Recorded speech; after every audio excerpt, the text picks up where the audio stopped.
Okay, I'm gonna try again to good afternoon, everyone, and let me extend sincere thanks to Madam Chair and all the councillors that are here joining us, and everyone else. Welcome. My name is Oliver Ojako, Community Planning Director, and I would like to welcome you all to the first of two informational presentation we are hosting today regarding the 2025 Growth Management Plan update. This first session will focus on the 20-year population forecast. The second session will begin at about 2:45 p.m. and will focus on housing requirements for the 2025 Comprehensive Plan update. We are recording these sessions so they will also be available for viewing afterwards. After our speakers for this session present, there will be then be time to ask them questions. We will explain how that portion of the meeting will work when we get to that part of the session. We will take as many questions as we can with time permitting, and plan to end this session no later than 2:30 p.m. We will then take a short break before starting the second session on housing at 2:45 p.m. Before we get to our speakers, I would like to provide a bit of background on why we are hosting the two informational sessions today. One on population projection and the other on new housing requirements for comprehensive plan updates. On the first, one of the first steps in the comprehensive planning process for Clark County, its cities and town, is for the County Council to select the county-wide control total population projection for the 20-year planning horizon or planning period of 2025 to 2045. Population, as some of you are aware, as well as employment and housing allocations to each city and town for the 20-year planning period can be determined after this county-wide population projection has been selected.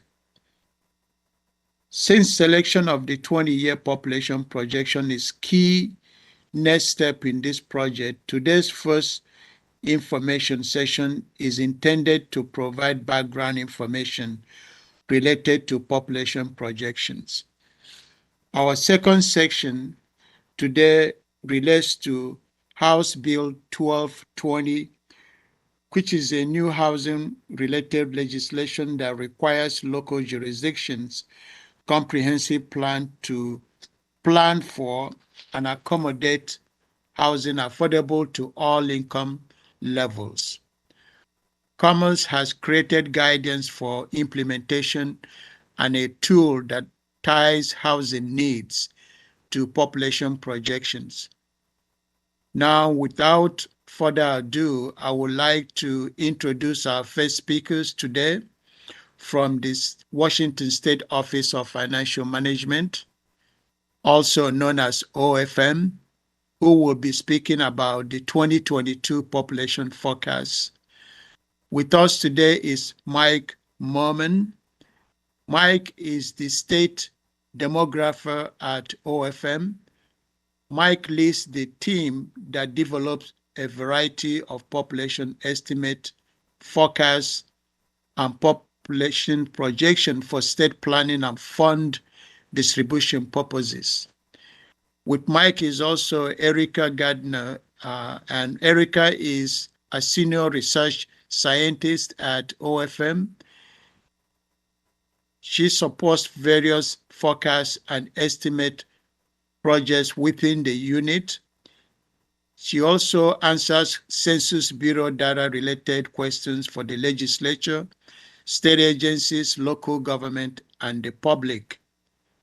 Along with them is Rob Kemp, who also works for OFM as Senior Data Analyst. He is principally concerned with estimate and forecast of population and for counties, cities, towns, small areas, and the state as a whole. So Mike, Erica, and Rob, take it away. Thank you all for coming. I will also extend a sincere thanks to the City of Vancouver. They were partners in making this informational meeting possible. So Mike, take it away. And thank you for inviting us to present today. Give me a moment and I'm going to try to share my screen.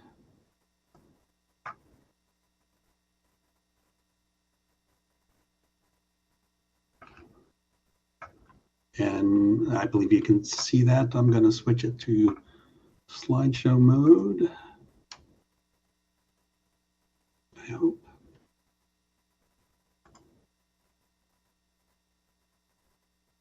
And is that coming through okay? I can't see anyone anymore.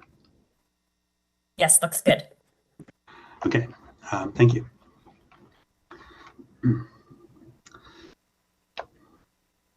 Today, we're going to talk about the state forecast and the Growth Management Act projections because these two products are linked. We're going to start with an introduction to the state forecast and follow that with more detail about the GMA projections process and then look at Clark County data.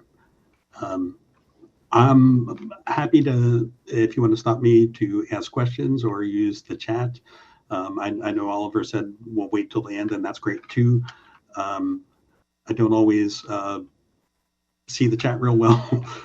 So my colleagues, Rob and Erica, who did a lot of work on the forecast, you know, I'm asking them to help keep an eye on that, and they may jump in with answers to questions, depending on what the topic is. The state forecast is a cohort component model. This is a demographic model where population is aged forward, deaths are removed, births are added, and assumptions about net migration are applied. The cohort component model is really the heart of the growth management projections as well. The state forecast data is distributed to counties from the middle to form the middle series of the projections. We run the cohort component model annually to develop state population forecasts each November. This is sometimes called the November forecast. The growth management projections are developed every 5 years. So many of our slides will be comparing the current 2022 state forecast or projection to the prior GMA forecast or prior state projection from 2017.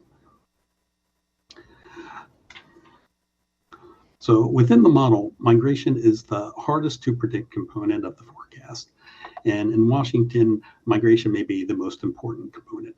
About 80% of the state's growth between now and 2050 is expected to be attributed to migration, the other 20% being attributed to natural increase or births minus deaths. To develop our migration forecast, we use an econometric model that compares traded sector employment data from Washington to California and the US. This model guides our short-term migration trends for 5 to 7 years. Then we transition to our long-term migration trend in 2040. Our long-term migration figure is set at 61,300 migrants per year. And again, this is at the state level. And the long-term value is the average value from the last 30 years. And it is comparable to time series analysis in Washington trends done by some demographers we have who have helped us in the past, and we've had on contract, Dave Swanson and Jeff Damon. The 61,300 figure is 12,600 more per year than the assumption used in the 2017 forecast. Along with the cohort component model, we also use linear and shift shear methods to inform the forecast. Trends in fertility and mortality rates are used to predict births and deaths. We adjust state fertility and mortality trends based on national trends and near-term conditions. Adjusting for the impacts of the COVID virus are the obvious near-term issue right now. Life expectancy was adjusted downward in 2022 using COVID death data. We transitioned back to our long-term trend in 2025. This slide compares the 5-year population change from the 2017 forecast to the 2022 forecast. These are the forecasts that were used as the inputs or constraints for the GMA projections. You can see that there are some differences, especially in the base year around 2020, as the 2020 census data and our estimate data replaced forecasted data from 2017. At 2040, the results of the 2022 forecast are very similar to the 2017 forecast. That being about 0.7% different, only at the state level, only 51 people different.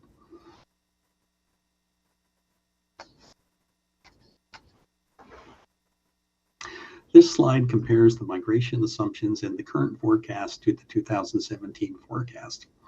In the 2017 forecast, we made some adjustments to try to capture change in migration trends over time. We did not make those same assumptions in this time, acknowledging some of the uncertainty in the current environment.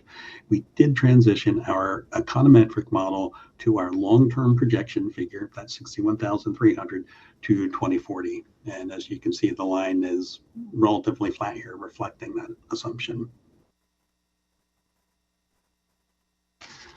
This slide is the comparison of natural increase, or births minus deaths, that our overall expectations, for natural increase are lower than in 2017. The impact of COVID is clearly visible, but birth rates had been dropping since 2017 and may now just be leveling off. Projected births begin with a low of about 1.6 births per woman in childbearing ages and end with just under 1.8 births per woman in 2050. Death rates have been increasing in Washington and most states due to the overall aging population. The state's older population is increasing rapidly in size as the baby boomer generation ages. The oldest baby boomers start turning 76 this year. The youngest baby boomers will turn 65 in 2029. Around 2.3 million Washingtonians are projected to be 65 or older by 2050. We expect the 85 and over population to quadruple between now and 2050. So from here on in the presentation, we're going to be presenting Clark County data. Just want to make that clear. The state forecast is distributed to counties based on an average of several demographic models. We use linear interpolation, shift share, and growth share methods using historical 1990 through 2020 county data, county growth patterns, and county migration share methods as well as a model based on Census Bureau estimates of growth. The results of these models are averaged to develop the middle or most likely series. Adjustments are kept to a minimum to allow the data to speak for itself.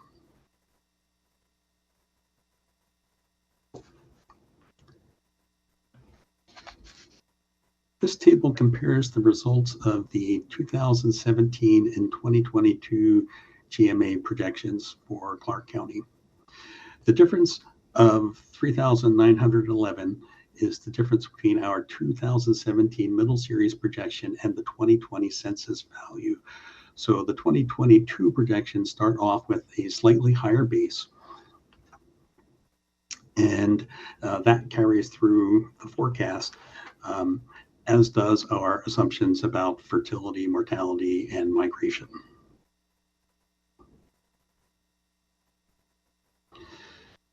As a result, the increase in in the predicted value is about 2.6% in 2040, or about 70,100 people higher than the prior projection. The 2022 projections also extend the forecast horizon out 10 more years to 2050, so no comparison is available after 2040.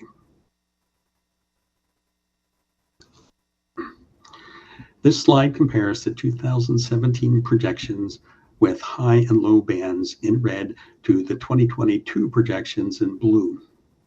As shown in the previous table, the model results are very similar, with the 2022 projections being slightly higher than the 2017.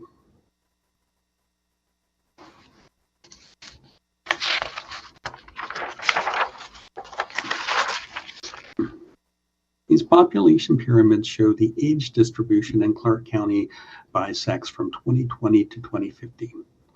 What we are primarily seeing is the aging of the population as it goes from younger to older over the projected period. This is particularly evident in the 85 plus population. And I'll note that 85 plus is kind of an open-ended category. It's all the others are in 5-year groups. So there is real growth here in the 85 plus, but it does look a little odd in the pyramid because it is open-ended.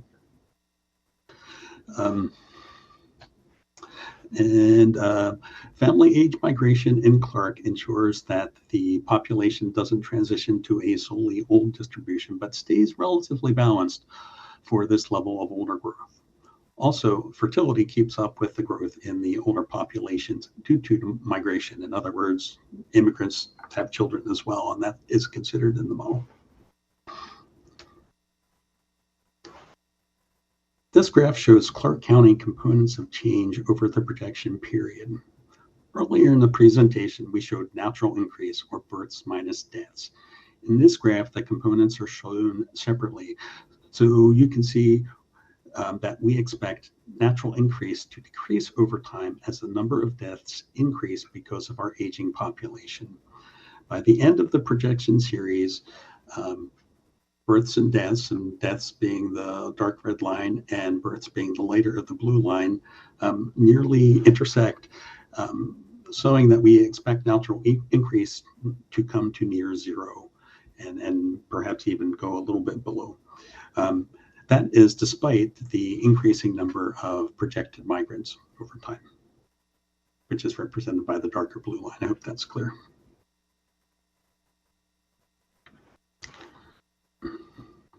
This table shows the previous middle series projections compared to the 2020 census population of 5,311. The 2020 census represents the most recent count and the most accurate number that these projection series all have in common. So it seems like an appropriate comparison point. Note that we are showing absolute difference and absolute percent differences. So the 2002 and 2007 projections were running a little bit high relative to the 2020 census, and the 2012 and 2017 projections were running low.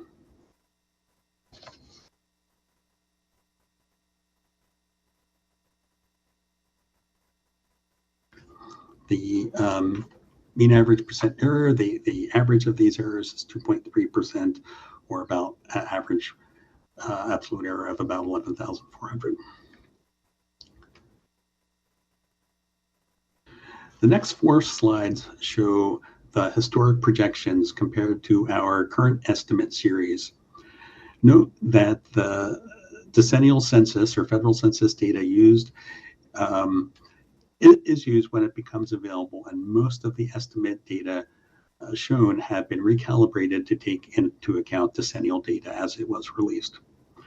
Note also that the scales are different on the different graphs because the projection horizon is different. As each decade's projection series is extended out 10 years farther than the previous one. So this is the 2002 projection series, and the dark line again is our current estimates, which also are inputs into our models. And as I said, these are recalibrated or replaced with federal census data as those data become available. And, from this graph, you can see in 2002, our estimates were running a little above the middle series and then below. And, 2020, we're converging really pretty closely back to what the census value actually was. 2007, a similar story, a little bit more of a dip here as our estimates were below the middle series. But again, one of the nice things about our projection series, it is done every 5 years. So that enables us to course correct or, make adjustments as we go through time. So, it's one series at a time, but it is, there are means to make adjustments as more information becomes available, conditions change. This is our 2012 projection, and again, with the high and low bands and the middle series in the dashed lines.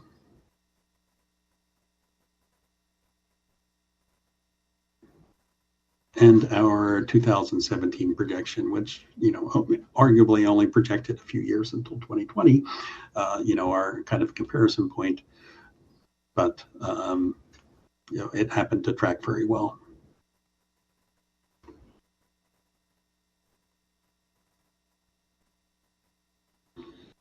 So that's all the slides I have prepared today. I might go back to this, summary slide, which I think is really pretty informative, and just make a couple of points that, historically for most counties, our middle series projections have tracked very well. Average accuracy of 2.3% we feel is pretty good. And that's, why it's the most likely series. And, data and methods have changed over time. We have continued to use the cohort component model through all this time period. That's our longest running model, written back in the 80s, actually. So it has proved to be pretty reliable. And I probably ended much too fast, but I'm not tracking time, so sorry for that. But I am happy to open it up for questions.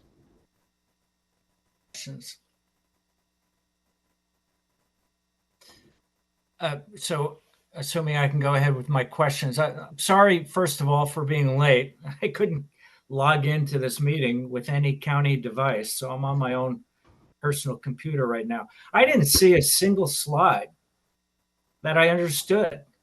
I mean, it didn't seem that, I saw the percentages, but it didn't say if they were plus or minus. I didn't see the actual census data compared to the estimates, high and low. I mean, I'm sorry, I just didn't understand a single one of those slides. Not one of them depicted the kind of information I would be looking for. Unless I missed the introduction. But do you have a slide that shows actual data compared with forecast data, high and low, on the same slide? I have, let me go to screen sharing again. Yeah, so are those, whoops, okay.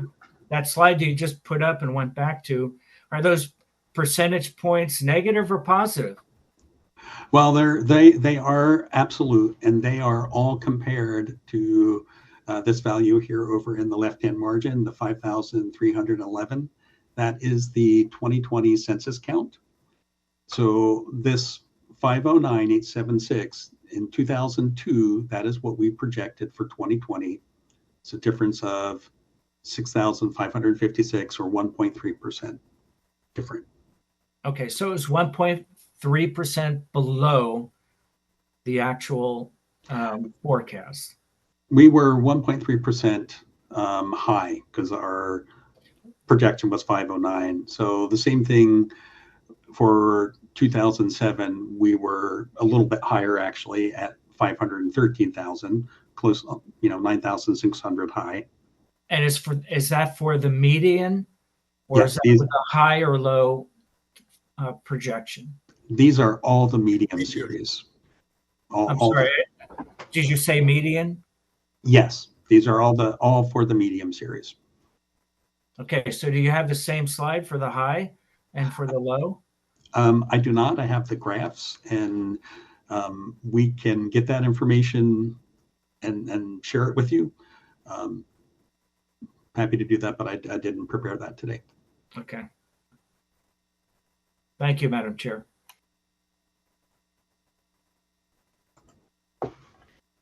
The high and low that you just mentioned and that Councilor Midvigi asked about, I do think that would be helpful if that's not a problem to get together and share with our staff, and they in turn could share it with us.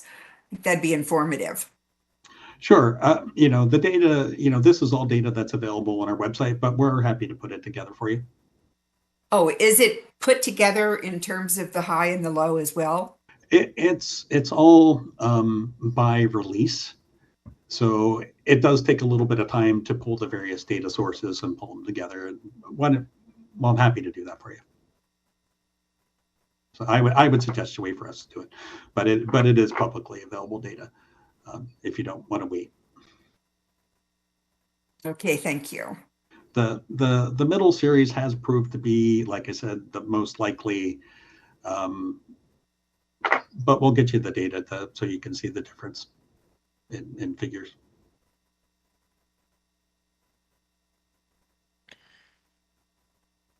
Okay, if I may jump in, Madam Chair. Thank you, Mike. We would now like to open the session up for questions, and Jenna Kay from my team will be explaining how this works. Great. Well, we'd first like to see if there are any other questions from county councilors, and then we will move on and see if there are any questions from mayors and city councilors on the line, any planning commission members, and then we will wrap up with any questions from members of the public. So I guess I'll check in with each of the county councilors just to see if you have any additional questions. And so I guess Chair Bowerman, do you have any other questions at this time? Not at this time, but thank you for putting the data together that we've referenced. Okay, thank you. Councilor Young, do you have any questions at this time?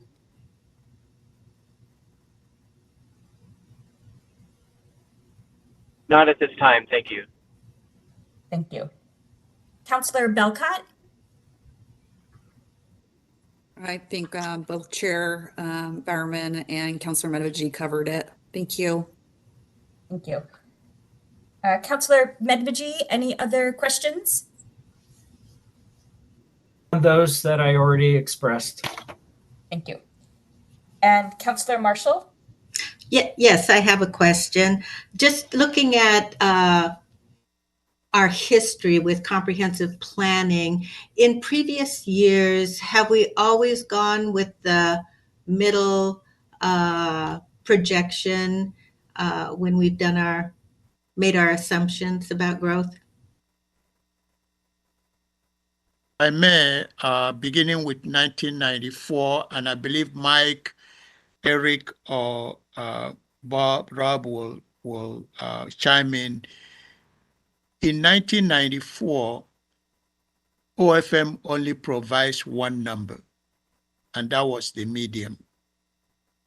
It was not until after 1994, and I cannot pinpoint what year, when they started providing the range low, medium, and high.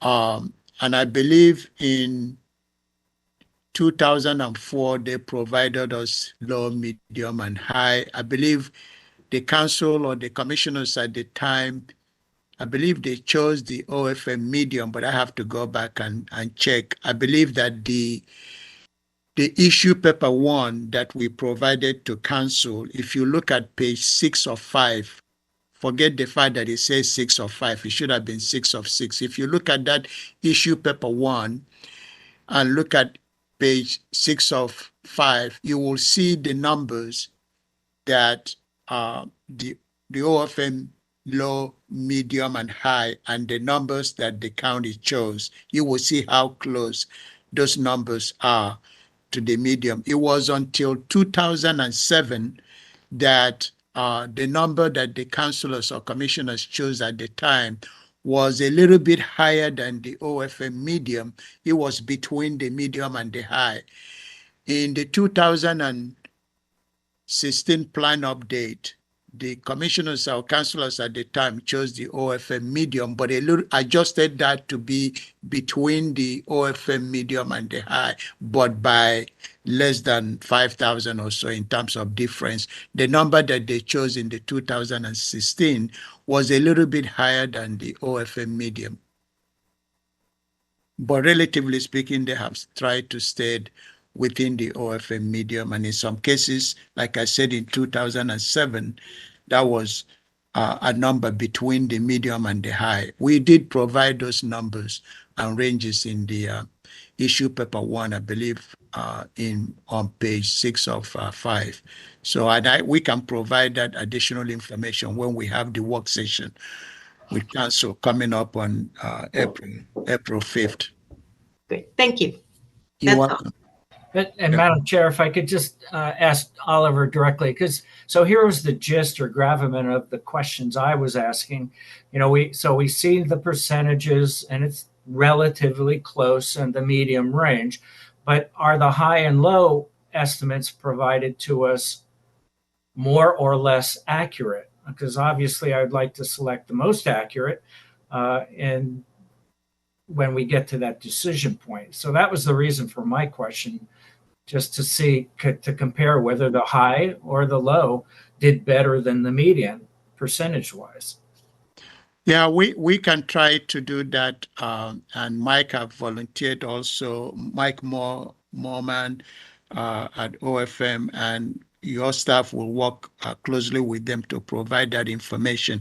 One of the other things that I believe Mike was doing was looking at the actual census count and comparing it to their forecast and seeing how off or how close they are to the actual count. So that's another way to look at the information, because as you know, the low and the high are forecast.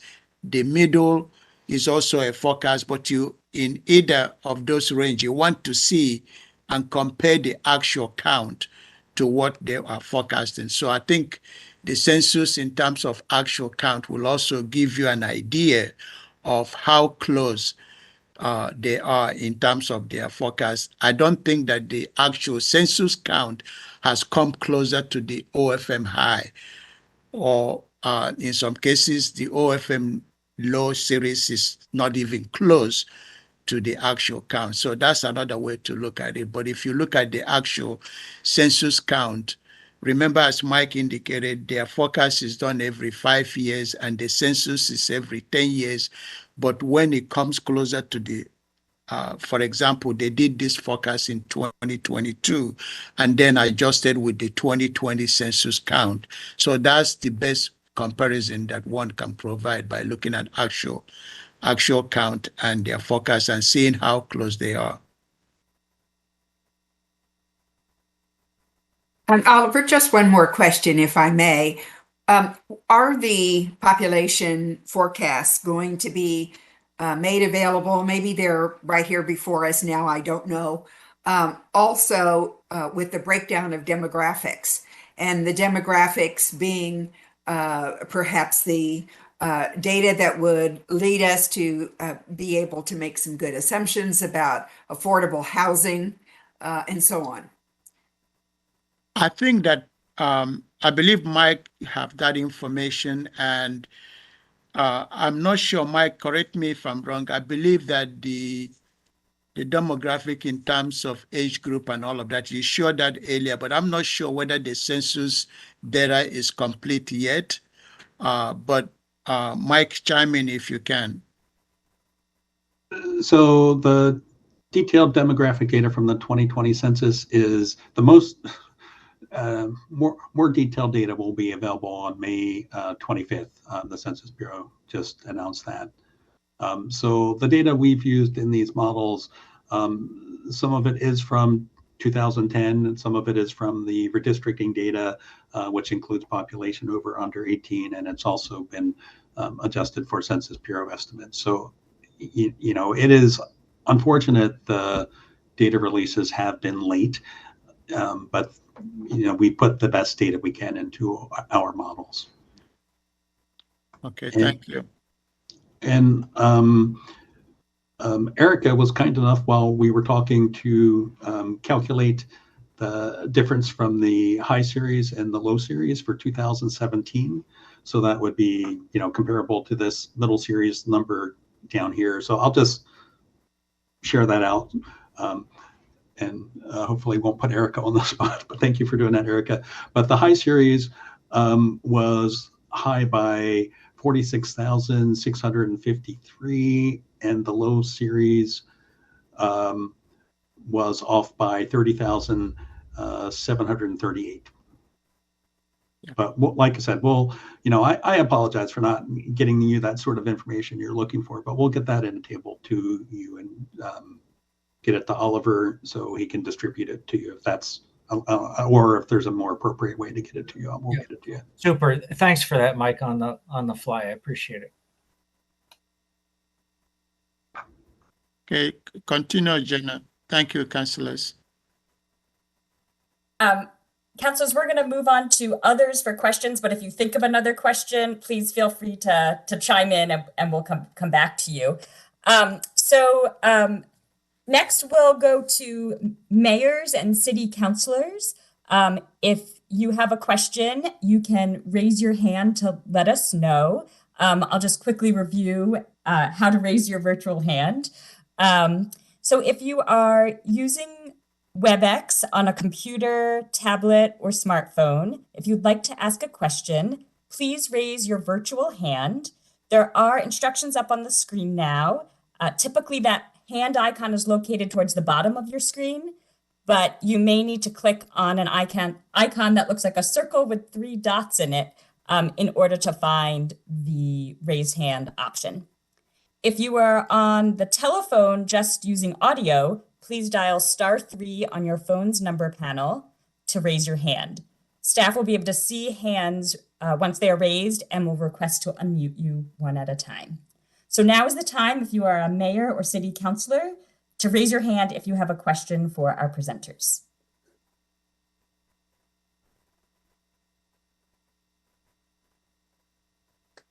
Okay, Richard, I am going to unmute you.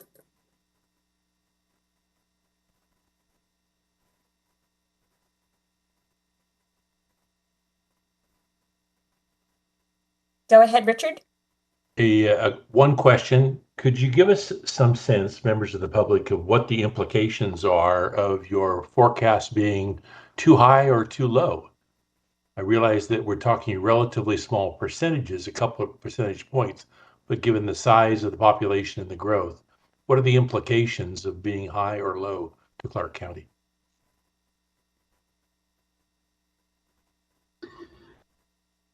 As far as the comprehensive planning process goes, I don't mean to put Oliver on the spot, but he may be a better person to answer that, because once these are complete, we don't have a big hand in the county process.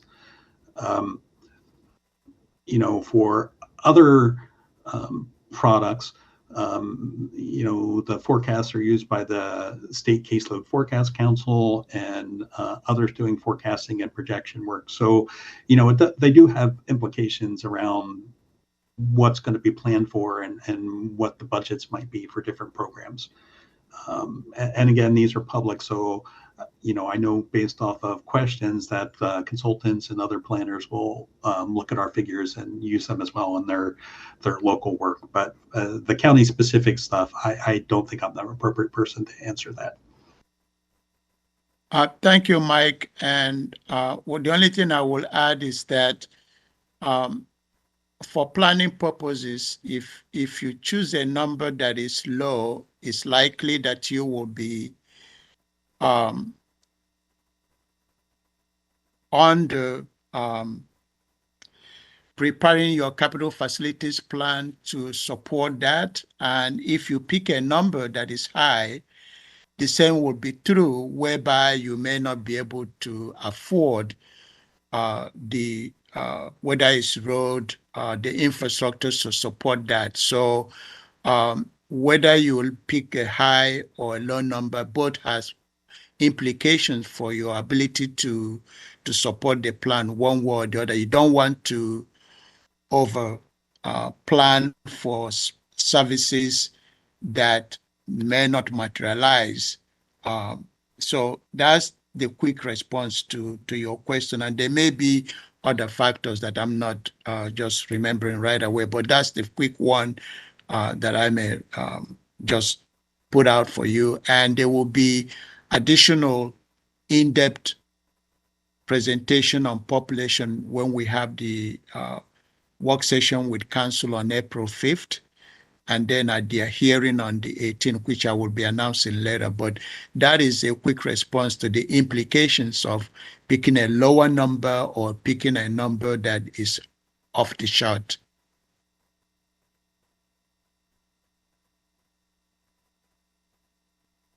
Okay, I'm not seeing any other hands from mayors or city councilors. So next, if you are a county or city planning commission member and you have a question, please raise your virtual hand.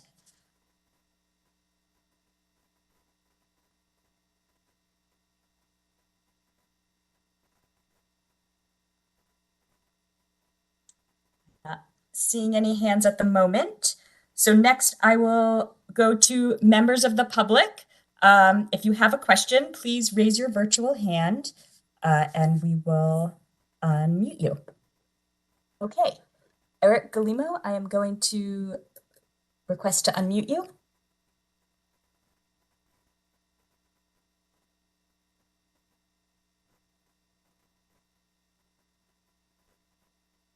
Go ahead, Eric. Yes. Okay.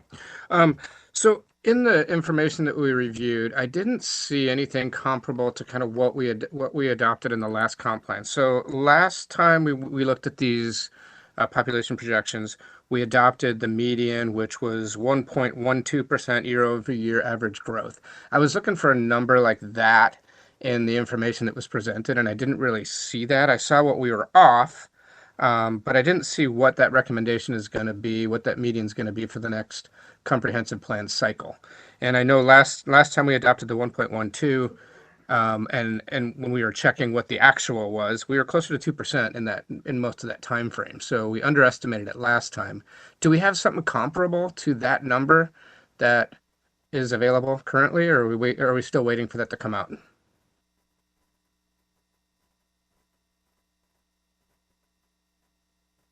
I know that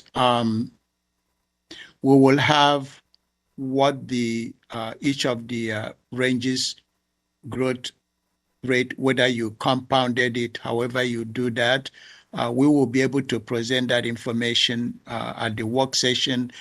Remember, Eric, that all depends on your base year when you're starting and what that number is. So we will be able to provide that information at the work session, very detailed information at the work session, April 5th. The only thing I will add is that if we use the OFM 2025 as our base and then project that out to the end year that we are planning in terms of our planning horizon to 2045, we will present you what that translate into in terms of annual percentage growth rate for the medium, the high, and the OFM ranges. Remember that, as Mike indicated, what we are going to be experiencing is, aging population. We might see a growth in the first 5 years of our planning horizon, and then seeing a decrease in population in terms of growth rate over time because of the changes in migration and dirt and natural birth. So that detailed information will be provided. Remember also, Eric, that Mike touched upon this before, the dip in some of the graph that he showed. And it's not only particular to Clark County, because when the the number was, when they did their forecast in 2012, they did account for the deep recession that we were in, just coming out of. So that played a role in why that forecast was a little bit low. Since then, they adjusted that number in 2017. And it is true that we did see a spike in our population growth, in some cases 2%, but you will also agree that it has started, tapering down to like 1.5, 1.6, or 1.7%. So we will provide a detailed information and we'll see what happens. At this time, we are not making any recommendation one way or the other. This is just informational item and pretty much providing information and providing the data to support that if you look at over time, the population forecast from OFM, that they have really, when you look at the actual count, that they have tracked very well with the OFM medium. That's the information that we have and the data to support it. And percentage growth rate often depends on where you're starting from. And then from that, you can see whether you're growing at 2% or 1% or whatever the case may be. But you have to account for where you're starting. And similarly, you have to look at what we talked about actual. If you go back to the census, look at what they said in you can go back to 2070, 2080, or 2018, however you look at it, 10-year increment, you can see the actual number, and you can compare that. Even if you look at 20-year, you can go back and look at the census numbers, look at 10-year increment, then you can do 20-year increment. You will see what the total is for any given 20-year horizon. Again, looking at actual and then where OFM forecast lands. But there's just different ways to look at the numbers. But we will provide a detailed information and other data to help the council make a decision what we should be using. Okay. Next caller, I am going to request to unmute you.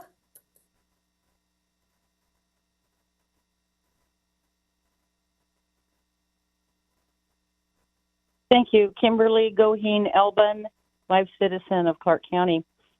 I ask the citizens that anything this council passes or looks into, including the presenters especially, come in unelected and all that, but must be looked into with a constitutional lens. And then you will find that this council and evidently a lot of other cities, because nobody represented any of the people by being a mayor, no mayor showed up, no council member spoke, and that they do not follow the citizens. So I'm just asking the citizens to wake up here in Clark County. Also, I always make note that the presenters most often do not have very important information that's in print for the particular meeting that they're presenting. So therefore, let's just call it all null and void, because frankly, the citizens can't keep up with all this that they're going to come back later and show you guys later.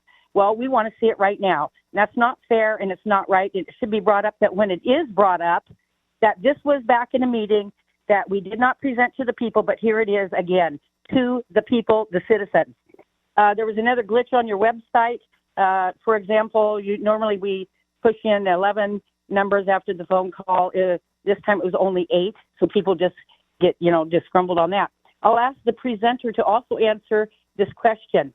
How many illegal immigrants, or immigrants if you want to put it softly, make up our population here in Clark County?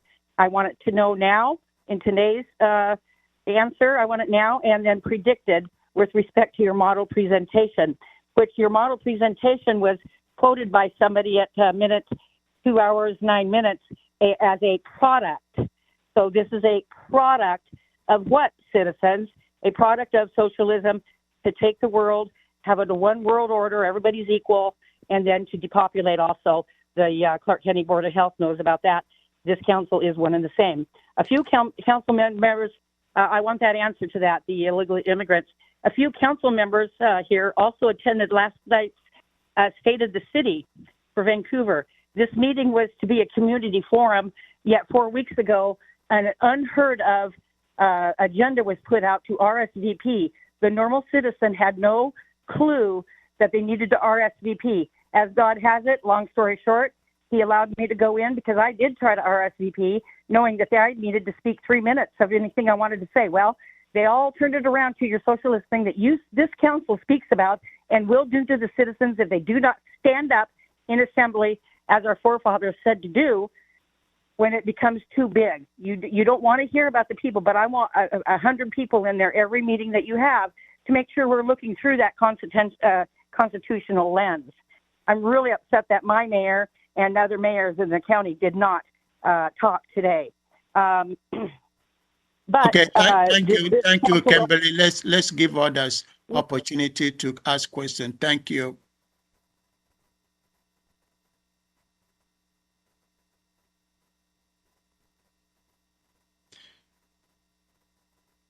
Okay, I'm just going to check. Last call for additional questions for our current presenters.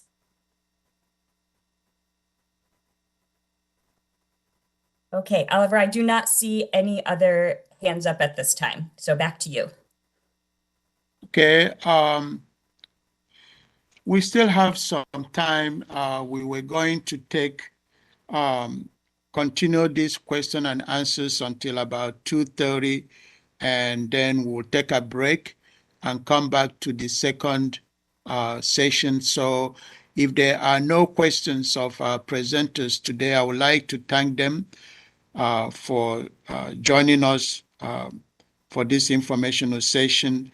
Thank you, Mike, Erica, and Rob from OFM.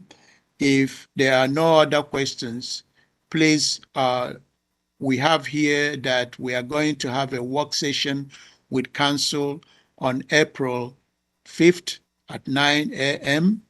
to go over the 20-year population projections. Prior to that work session, we will put out whatever information we want to share with the council on the council grid. So feel free to check the council grid for information related to population projections. And on April 18th, that will be an evening meeting at 6 p.m. The council will have a hearing on selection of the 20-year population projection for the 2025 comprehensive periodic plan update. So these are the two important days I want to share with staff, with the public in terms of the next steps.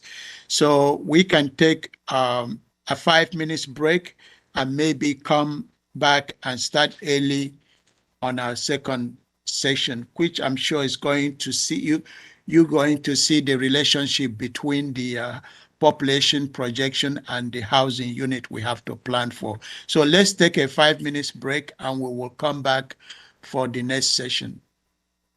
Actually, Oliver, this is Jenna. I think we need to wait until 2:45 for the second session, just because of how we advertised it. So I think it'll be an extra long break, and the second session will begin at 2:45. Okay, sounds good. Thank you. So if there are no additional questions, we'll just take a break. Are now live. Go ahead. Okay, good afternoon, everyone. We are back to the second session of our meeting.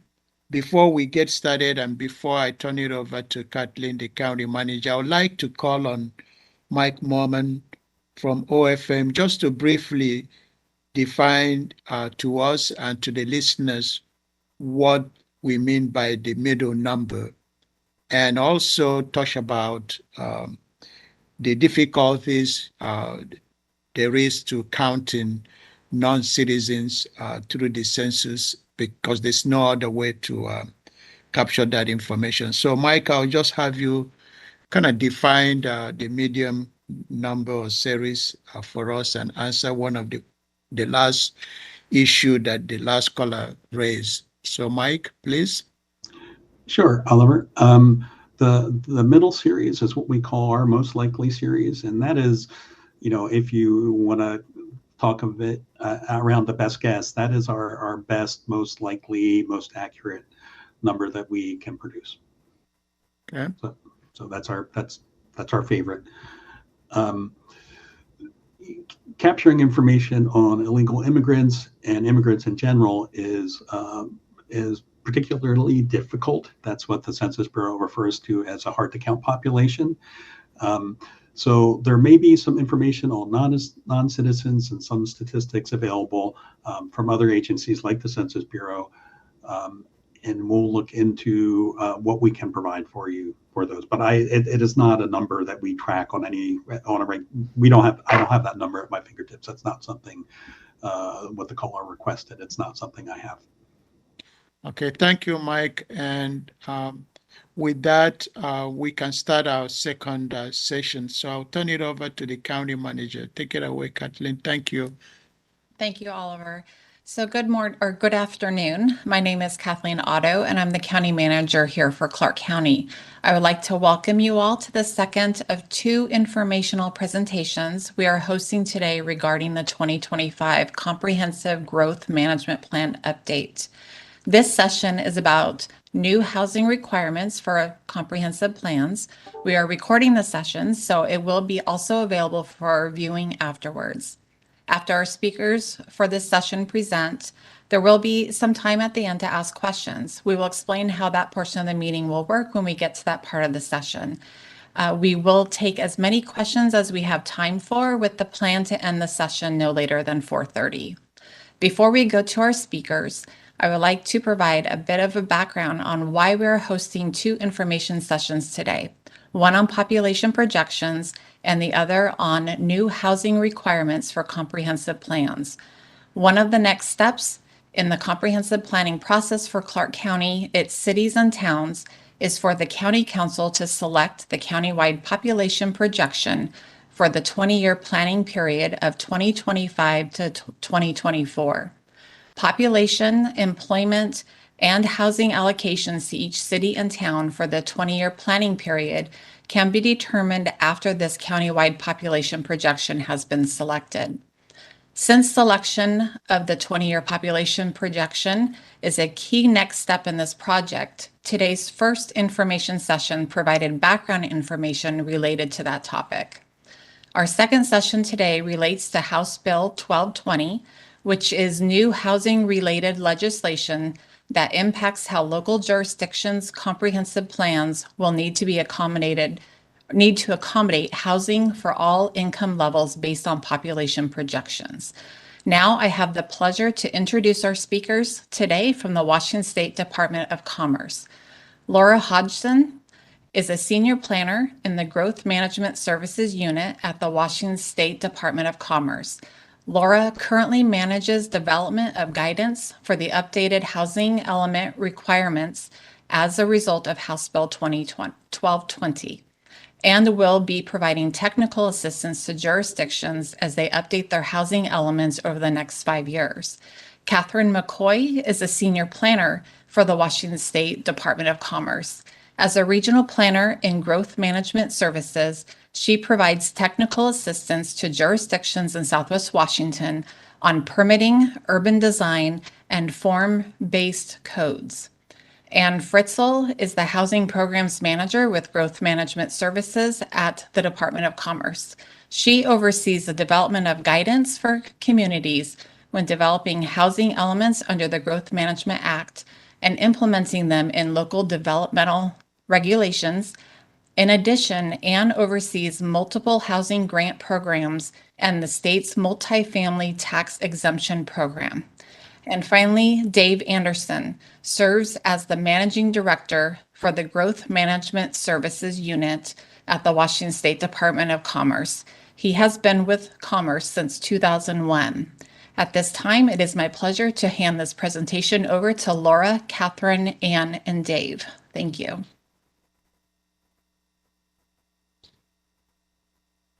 Thank you very much, County Manager Otto. And I will get going here. Good afternoon. You may have read and are keenly aware that homelessness, housing costs,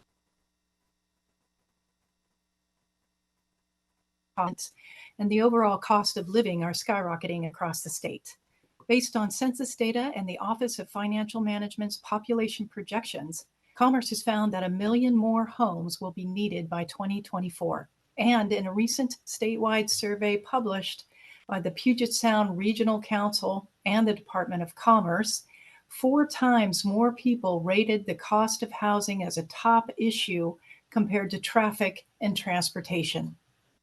This is the time when counties, cities, and towns will work together to decide how to plan for and accommodate housing that is affordable to all all segments of the population. Next slide, please.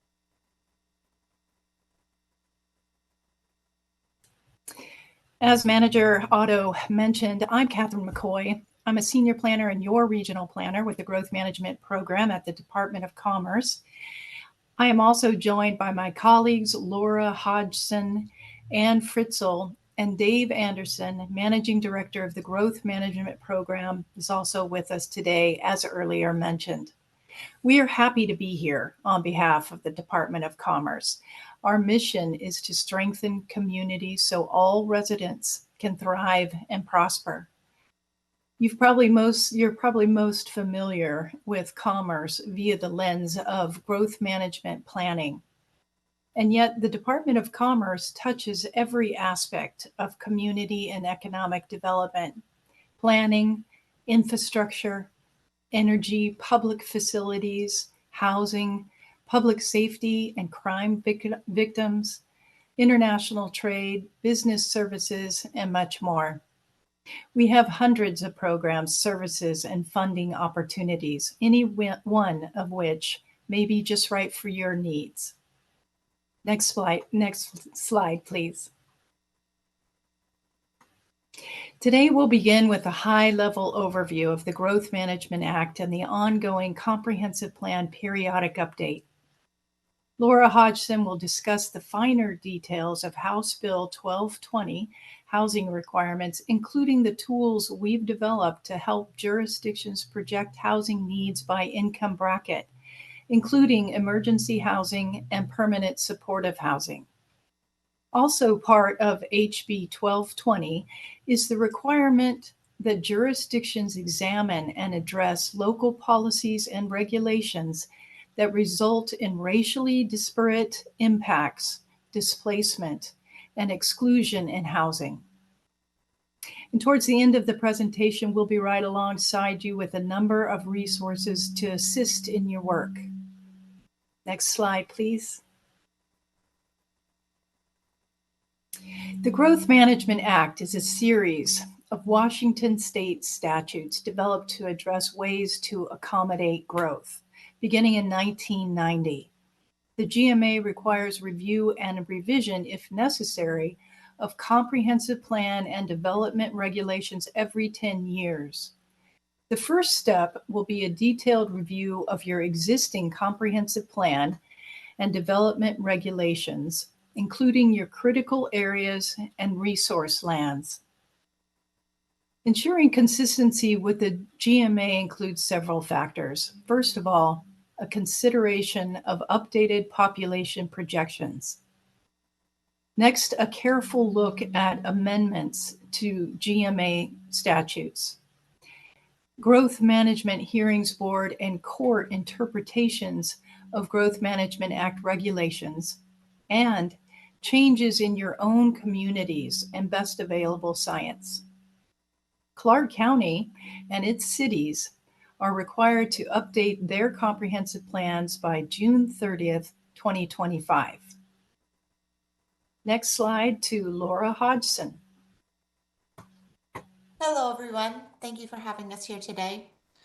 Today we'll be talking about the changes to the housing planning framework in Washington. But before we dive into that, I wanted to set the framework for why the legislature made changes to the housing planning framework. First, based on housing production not keeping up with population over the past 10 years, there's a shortage of homes for the number of people in Washington, as indicated in this first bullet. This means that finding housing one can afford is harder and there are less options to meet everyone's housing needs. As these housing pressures have increased, more homeowners and renters are cost burdened in Washington, meaning there's less of their income to spend on other things that they need and want, and making sure that they have enough funding for their other needs. And housing costs have been rising faster than median incomes, making more of everyone's income going towards housing than ever before, and less is going to other things. So in 2021, Washington took its own steps to direct communities to better plan for housing by adopting House Bill 1220. House Bill 1220, signed into law in 2021, significantly strengthened the overall growth management housing goal. Instead of the softer encourage affordable housing, communities are now to plan for and accommodate housing affordable to all economic segments. Communities are now directed to take more action to achieve their housing needs. This bill requires Commerce to provide specific projections of housing need at various income brackets, including emergency housing and permanent supportive housing. We are providing these projected housing needs at the county level to be consistent with the way that the state provides the population projections that you heard about from Mike earlier today. The HB 1220 also updated the requirements that local jurisdictions have to include in their comprehensive plan with regard to their housing. This includes an update of the items listed in gray below. They need to now include an inventory and analysis of all housing needs. This, for the first time, needs to include those housing needs broken out by income segments, including permanent supportive housing and emergency housing. So more detail was required there. They need to identify sufficient capacity of land for all of those housing needs. That item was previously there before, but now with the identification of housing needs by income bracket, the identification of land that is needed for the housing needs to make sure that those types of capacity and zone for in their development regulations meet the income needs that they have in their community. The other piece that was updated was the make adequate provision section. That's third bullet there. Jurisdictions now need to document the barriers to housing availability and identify actions to address those gaps. And jurisdictions must address racially disparate impacts, displacement, exclusion in housing, and begin to undo those impacts and identify areas at higher risk of displacement and establish anti-displacement policies. We have been working this past year to develop updated guidance on all of these changes to walk communities through how to do this work. And I'll be speaking about each of them in this presentation today, with a focus on the first item, which is the housing needs and allocation process, which is the first step for jurisdictions as they begin their comprehensive plan work. But before I talk about the projected housing needs and an overview of the housing element guidance, we wanted to share our process for developing our guidance. We wanted to make sure that we involved as many stakeholders as possible in the process of developing what would become the guidance for communities to do this new housing element work.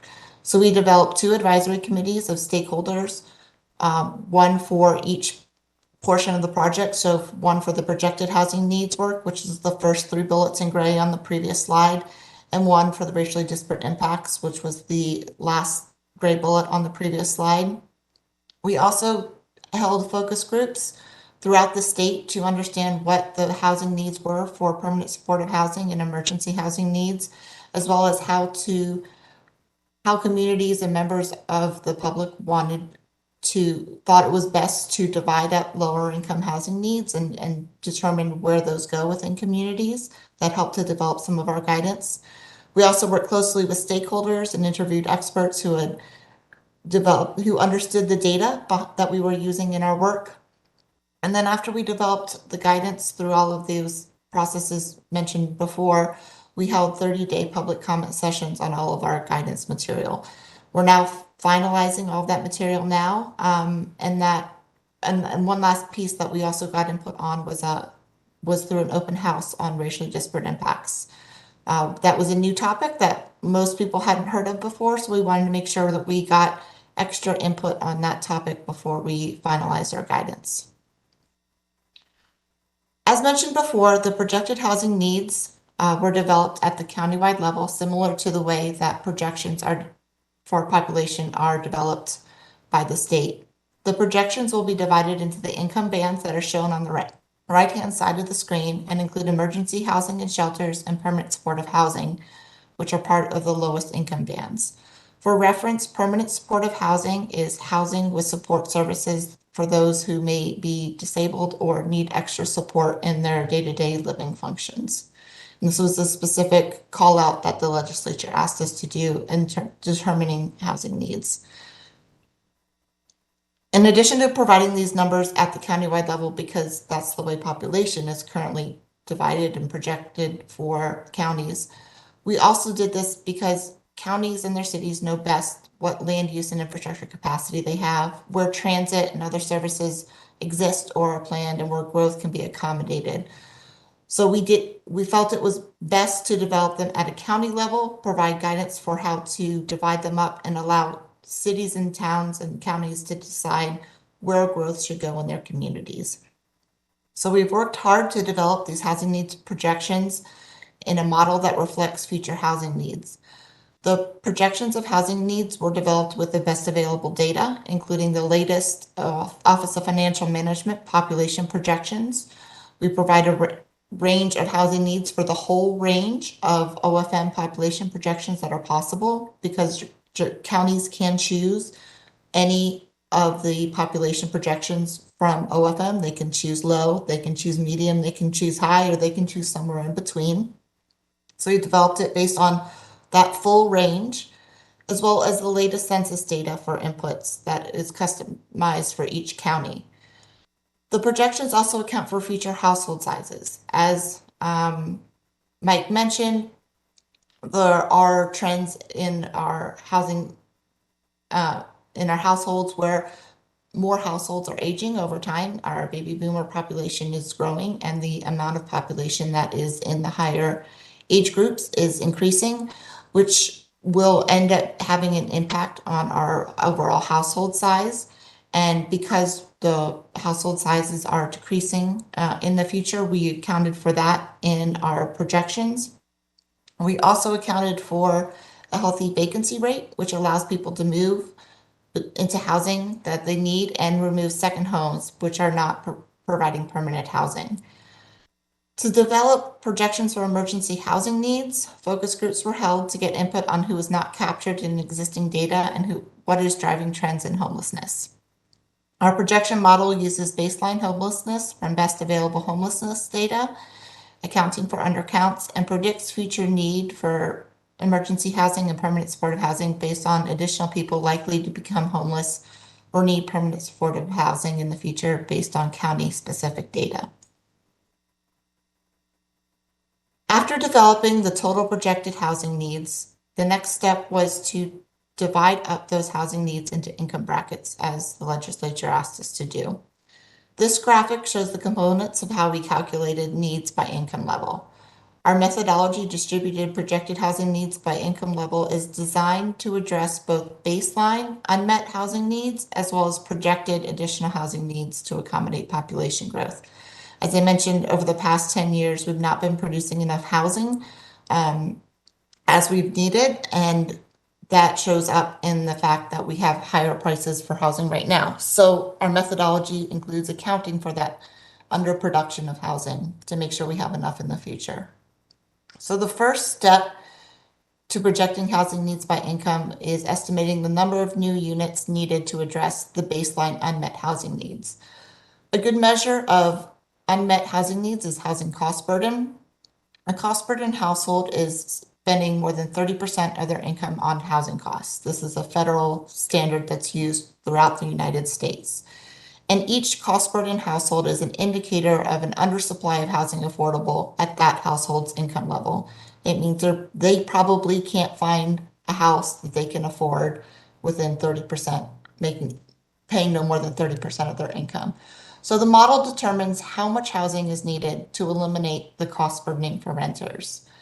The next step to this model accounts for the number of housing units needed to house all of those who are estimated to be homeless right now. We want all of them to have a permanent housing unit. We don't want them to live outside, so we need to make sure we've accounted for that. And we've estimated the homeless individuals and households for each county in Washington state in 2020 and used this information here. The previous two components address baseline housing needs as of 2020. Counties also need to provide enough new housing to accommodate population growth. So the last step of this model accounts for the remaining housing needed to reach the total new housing units by income level. And this housing need that remains is divided across the entire income spectrum, mirroring the percentage of households in each income bracket in the county as a whole. So all that to say, we've projected the total future needs of housing and to divide up the housing needs into income buckets that kind of are income brackets. And it's composed of these three components. We have lots more detail on our projection methodology if you have questions about that on our website. So what do those projected housing needs numbers look like for Clark County right now? To find out, we have developed a Housing for All planning tool on our website, which allows jurisdictions to enter how much population they think they will grow in the future, what their projected population will be, and use that as an input to determine their future housing needs. Again, as I mentioned, a jurisdiction may choose any population within the OFM population range. So if Clark County, you're in Clark County, so you enter the year 2045, and then you can enter whatever population within the OFM range that they've published. In this case, just for illustrative purposes, and for the illustrative purposes on the next few slides, I've just put in the median population projection. As Mike mentioned, this is probably the most likely scenario for how much growth Clark County is expected to see, but you may choose your own population projection and include it here. Based on this input, our model, which uses best available data, projects that the county will need approximately 301,000 total housing units in 2045. And of those housing units, based on how much you have right now on the ground, the county will need approximately 107,000 new housing units. So it's a big increase, and the numbers might be higher than you expect, particularly in the lowest income levels, because we are accounting for the fact that the market has not been producing as much housing at the lower income levels, and the housing market has not been producing as much housing as it has historically because of the downturn in 2008 to 2010. Higher housing needs at these lower income levels, as you see, these total housing needs are broken into all of the income brackets as the legislature directed us to do. These higher housing needs at the lower income levels will need to be planned for and accommodated in higher density housing areas where each unit is more affordable overall. Just going to pause here and remind everyone that housing needs show what the local government has to plan for over the next 20 years. Each jurisdiction is not required to build that housing, only to ensure that it could be provided and it could be built in the 20-year time frame if there was funding, workers, desire to build the housing, and et cetera. So there will not be a mechanism for checking that this housing is built in 20 years on behalf of the state. But we do present this information to make sure that the jurisdiction can provide the opportunity for it to be built, because this will make sure that you have meet your community's needs. So what do these housing needs numbers look like in the context of what Clark County has been building? Based on the median population projection, approximately 107,000 new units are needed by 2045. This works out to about 4,300 units per year, again, based on that median population projection. The table at the bottom of the screen shows how many housing units have been produced each year based on OFM data. As you see, in 2011 and 2012 and 2013, we were not producing a lot of housing, and that was because a lot of construction workers went out of business. People had lost their jobs and were still finding jobs and income. But as you see, the housing development has picked up. And in fact, last year, in 2020, the housing production exceeded what the county would need overall every year from now until 2045 to meet its future housing needs. So these are not crazy numbers, but they do kind of provide a benchmark to help understand what will be needed to meet housing needs over time. Again, remember that the housing element requires the framework for this much housing to be planned for and accommodated, and it does not monitor if local jurisdictions achieve these housing targets. But again, if a jurisdiction does not achieve these housing needs, then there could be additional pressure in terms of the housing market with less housing to meet residents' needs. So now that you understand how to develop the projected housing needs based on what population number the county chooses, how do you decide to break up those housing needs? Jurisdictions have the authority to decide how much they think they will grow over time and how they will divide up those housing needs. You do need to use our housing needs tool to determine that total housing needs and housing needs in each income bracket based on the statute. But at this point, you can take those numbers from the housing tool and decide how to break them up. We developed a tool to help and guidance to help jurisdictions decide how to make these decisions. And the tool is intended as a starting point for discussion. The tool includes 2 frameworks for dividing up the housing needs, and jurisdictions may use either of those 2 frameworks or their own framework that they choose to. These 2 methods include method A, which focuses on new growth. Basically, everyone does the same thing with the new growth that they've been assigned. And method B focuses on the planning horizon. That says everyone tries to reach the same goal in 2045, or everyone in the future has the same percentage of housing in each income bracket as the next jurisdiction. We've also developed housing guidance for jurisdictions to understand how these 2 methods work, as well as how to decide if they want to choose a different allocation method and how they may do that on their own. A jurisdiction may use any allocation method that they want, so long as it meets the minimum requirements in the guidance. And those minimum requirements make sure that we're meeting the intent of the statute.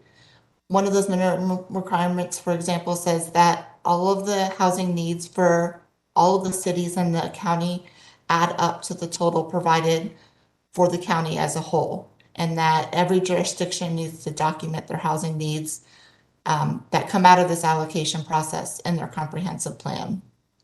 So minimum standards such as that. Now I'll take a second to walk through these 2 allocation methods, as well as what we have been seeing other jurisdictions have been doing in their work to allocate their housing needs based on their work to date. So based on the median population projection of 698,416 that you see up here, this is the median OFM population projection. This is what the division of housing needs may look like with allocation method A. Note that the numbers here will change if the input into the tool is different. In the HAPT tool, the Housing for All planning tool, the distribution of county needs are based on 2 factors: how much housing is decided to go to each jurisdiction, and the allocation method, which determines how the housing needs by income bracket will be distributed. In this example, housing needs are distributed to each jurisdiction based on the percentage breakdown of the most recent vacant land model. This is the distribution shown in the blue cells, and this was provided to us by the county. So based on how much land is left to build housing in each of the jurisdictions in Clark County. This is a potential breakdown of how the housing needs may play out. Again, these numbers are subject to whatever the county and the cities decide. In this example, housing needs are distributed. Oh, I already went up to that point.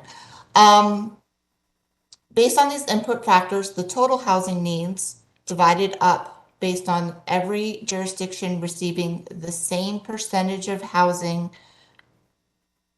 of their total housing that they've been given in each of the income bands. This is the total of housing that they will get, and the total housing in each income bracket. To restate that, of the total growth that each jurisdiction is given, in this case, unincorporated Clark County has 43.06% of the total housing need of 107,000 units. Each jurisdiction will get 18.4% of their total housing in the 0 to 30% bracket, 15.4% in the 30 to 50% bracket. Again, method A is every jurisdiction does the same thing. So every jurisdiction gets this much of their new growth in the income brackets. Method B is a little bit different, but it uses the same method inputs as method A. Again, this is using the OFM median population and a total future housing need of 107,000 units.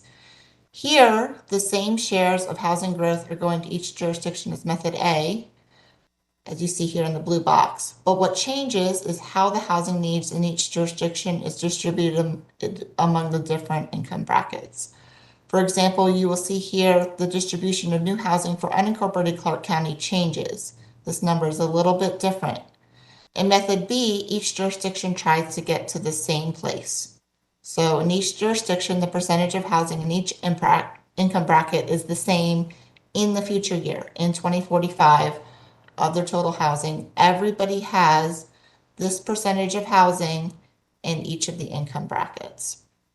So in 2045, each jurisdiction will have, I can't see that number, 10.59% of their housing in the 30 to 50% income bracket, and 25.4% of their housing in the 50 to 80% income bracket. Again, allocations methods A and B are just meant as possible frameworks to choose from, or pieces of information to help inform your own local allocation process. Any distribution is possible so long as it meets the minimum allocation standards. So what are we seeing other jurisdictions do? Again, Clark County has the benefit of going second in the periodic update, in the second year of the periodic update cycle. King County, Snohomish County, Kitsap, and Pierce County have to complete their comprehensive plans 1 year before you do. And so they've already started work on this. They each have taken their own custom approach to deciding how to determine their housing, the distribution of their housing needs. King County has decided to do their custom method C approach, where affordable housing is, their allocations are based on where affordable housing is currently located. So when there's more affordable housing in one jurisdiction, they get less affordable housing in the future. And where there's less affordable housing now, they get more affordable housing in the future. That's one factor for their custom allocation. And another is the ratio of low-wage jobs to low-wage workers. They want to make sure there's more affordable housing in places where there's the incomes are less for the jobs in that area, in the county. In Snohomish County, they took a custom approach where they built off method A, but they gave each jurisdiction credit for the affordable housing supply. So it worked towards method B, but it didn't have any negative numbers. Kitsap County is looking at doing a custom allocation, so they're looking at doing a method C, but they're trying to figure out what are the important factors for deciding where affordable housing goes in their jurisdiction. And then Pierce County is looking towards adopting an off-the-shelf model, and they're currently leaning towards method A. Again, you have the benefit of starting early by deciding what factors are important to you in terms of where to decide not only where growth goes, but also where the distribution of affordable housing and less affordable housing goes in your county based on your total housing needs. So how will communities achieve this new housing? We recommend that to meet our goals of accommodating more affordable housing, where units are typically smaller and more units per acre. We recommend that jurisdictions increase densities in some areas where it is appropriate to have more housing units, particularly those near transit, where there's been a lot of investment in transit, and there are opportunities for people to get around without cars. We also recommend that jurisdictions look at adding more housing where there are currently amenities in their jurisdiction, for example, near schools and parks and retail, where it would be great for people to be able to walk to where they need to go, or be able to build community with others around them. There's also a chance for upzoning strip commercial in places. Retail is starting to go by the wayside a little bit. It's still with us and it still will be with us, but as we trend towards more online retail, there are opportunities to not only reposition commercial development for housing, but also allow housing maybe on top of commercial development. And then communities will also need to think about where they can be allowing emergency housing and permanent supportive housing. Okay, I have a bit more to go. Oliver, would you like me to pause here for questions before I get into the remainder of the presentation? Yes, as long as the questions will be very limited, because I still want us to leave enough time for questions, because this is really important. Yes, you can pause, see if there are questions. Thank you. Okay. Can you call on people? I with my screen and presentation, but I might not be able to see them. Do that. Thank you, Jenna. Yeah. So let's see. For questions, we'll start with county councilors and see if you have any questions so far, and then we'll go from there. So Chair Bowerman, any questions right now? I had my little hand up and it was waving. Very interesting. I have a question, which is, I believe, back on your slide number 8. So it was setting the foundation for what follows. And I wanted to be sure that this was clear as to how this works. The area median income, we understand how that is derived from the data that you're providing. How about the housing units by income band, and then how that corresponds to the text that you have at the left? Yes. So the best available information for housing units by income band comes from U.S. Census data. It's a little lagging, but it comes from what's called the CHAZ data. And I don't remember what the acronym stands for, because actually nobody uses the acronym. They just call it CHAZ. But it says how much housing is, how many households are in each, the income of each household in a county. And based on the area median income of each county, you can calculate which income bracket they fall into. So we collect information about the existing affordability of, or the existing income of each household in the county, and include that in the tool as a baseline piece of the information. And is that then in the aggregate on your website, or how do we find it? Yes, so it's actually included in the tool. So it is this first line here. So this is the number of, so this is the household. This is the number of households and the affordability level of each of the households. In another tab in the document, we say what the number of households in each family units in each income bracket are. So the information is in the document for the county overall. Again, we do all this at the county level because housing is a regional thing, regional system.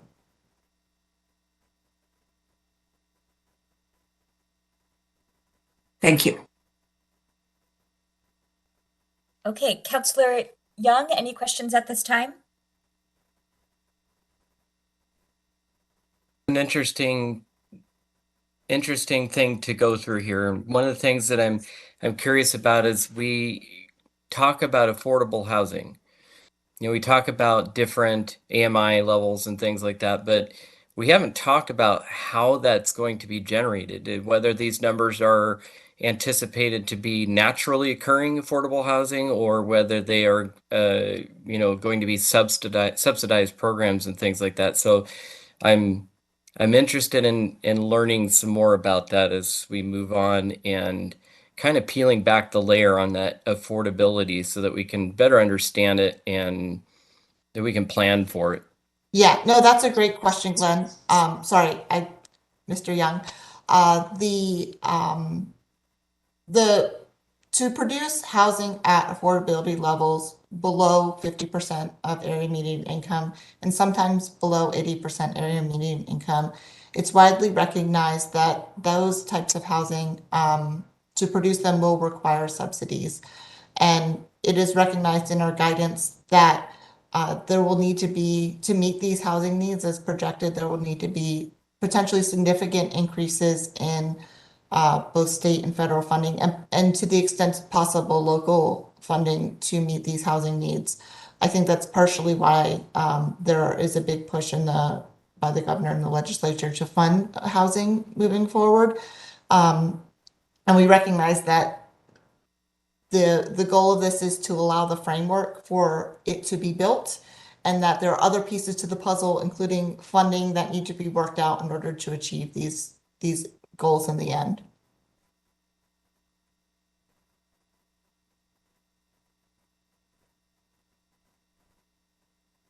Thank you. Councillor Belcott, any questions at this time? No, I don't have any questions. Thank you. Councillor Medveji? Thank you. And I've had my hand up, but I guess he didn't see it. So I have kind of an anecdote that I want to give first and then get your comment on it.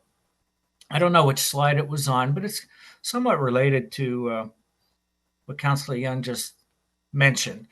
When you were going through the GMA slides and the new requirements for affordable housing, and I think it was bullet 3, basically our requirement to look at barriers, what I had called barriers, and thank you, that is the correct slide. So the antidote is, you know, we just recently passed some code here that looks at open space and landscaping.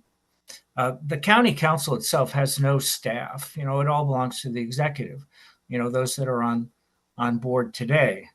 What I have now heard since, and we just recently passed that code, that we've had at least a couple of affordable housing projects that basically died as a result of that code change because they no longer penciled out, which is really the exact opposite from what our goals are. Does the Commerce Department have any capacity for outreach, for audits, to help counties, individual counties, identify barriers within their code so that we can comply with this new law, the 1220 requirements under the GMA? So I have yet to get to items 2, 3, and 4 on this list. But to address item 3, which is the document the barriers, we've actually developed checklists for communities to walk through to help examine what those barriers may be. And as you mentioned, those new code changes sound like they may be barriers.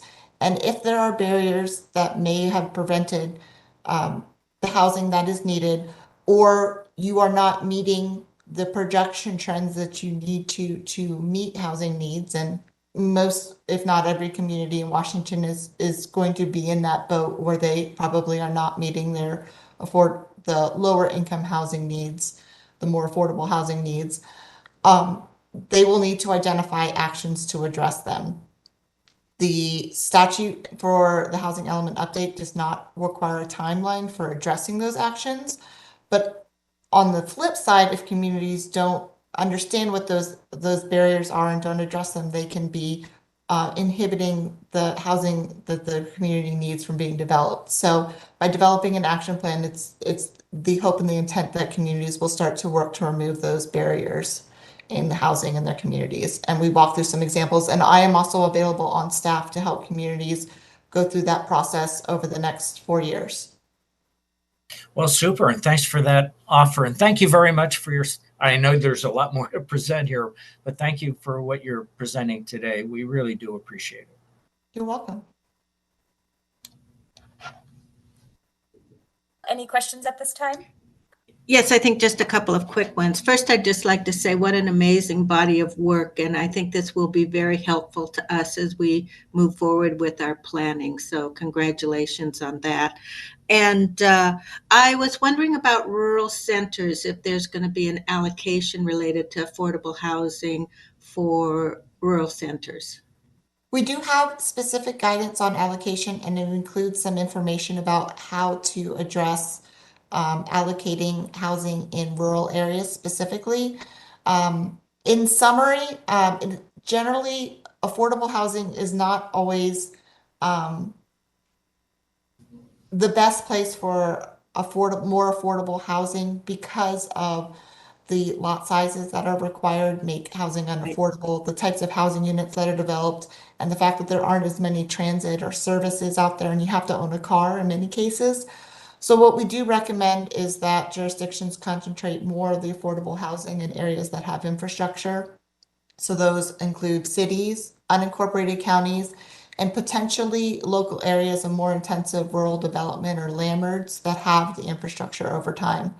Other than that, we do recommend that communities be very cautious about allocating affordable housing in rural areas because it is not in the benefit of those future households moving forward because they will tend to potentially be more cost burdened in the long run, and we don't want to set them up for that position. So there are limited opportunities with accessory dwelling units, but they're very limited. Thank you.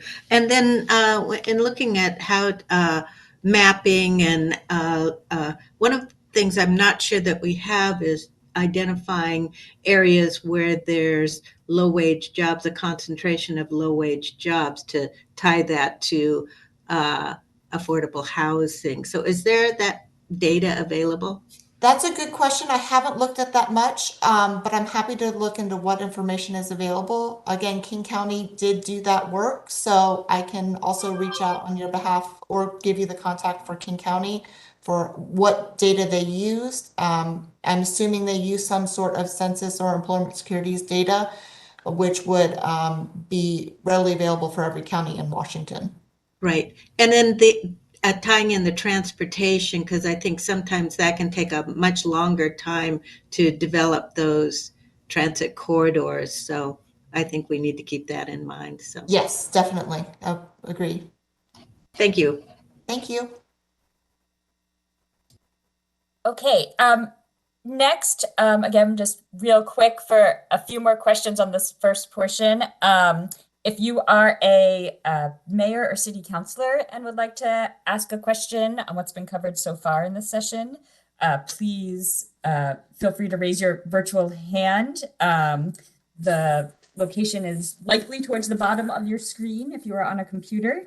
But you may need to click on, there's an icon that's a circle with 3 dots in it to find the hand if you don't see it. If you are just on the telephone and have a question, please dial *3 to raise your hand and we will be able to see that. So if you are a city councilor or mayor, you can raise your hand now for any questions.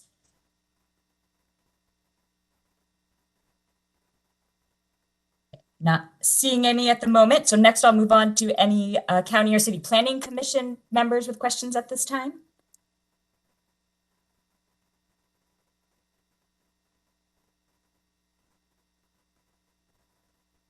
Okay, not seeing any. And then next to any members of the public with questions on what's been covered so far in this session, We ask that any questions please be related to the topic at hand, and that your questions be brief and take no more than 3 minutes to ask. Okay. See one hand. Caller, I'm going to unmute you.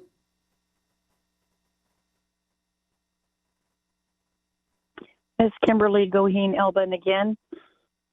I basically just want to wake up Clark County citizens as to what is going on. It all sounds real good and everything, you know, helping people get lower income. I get that and stuff. I just wish we could help the citizens that are actually citizens here, along with, you know, the homeless people, of course, help our veterans and other people first. I do want to thank the gentleman for speaking on the illegal immigrants, not knowing how many there are. However, I believe there are statistics. They don't want to put it out there. I believe there's over 11,000 just here in Clark County, not sure.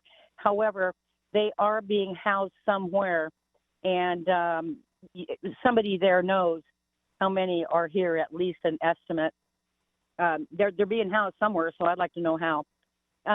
I need the citizens to look up on jbs.org. That's JBS, stands for John Birch Society.org, and look up the Agenda 21 2030.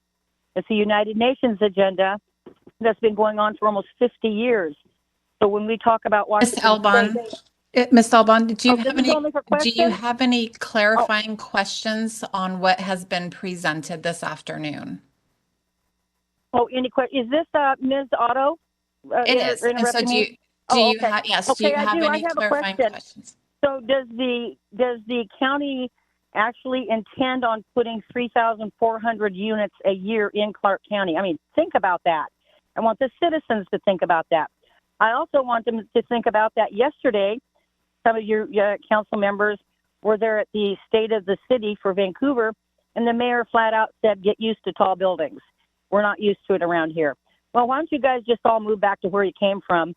Leave us true, God-loving, Christian, constitutional Americans alone here in the great Pacific Northwest. So I am not going to put up with 3,400 units. Questions? Do you have any clarifying questions on what has been presented? Yeah, I want to have a question. Why is it that you are following, and I've asked you before, you're the county manager. I want to know what agenda you follow under. That's what I want to know, and we're going to dig into it and see. Staff, if you can go ahead and mute Ms. Elbon so the presentation can continue. Thank you.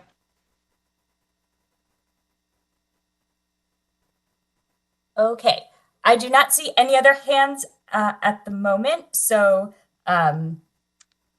Laura, if you'd like to continue, then we can do questions again at the end. Sure, yes, and thank you all for your great questions. We realize this is a lot of new updates and a lot of new material, so I'm happy to answer questions, and if you have any after the session, please reach out to me. I'd love to talk to you and answer any questions you have. So the next step in meeting our housing needs is identifying the land and making sure it has the regulations and the zoning capacity so that it can be developed into housing in the future.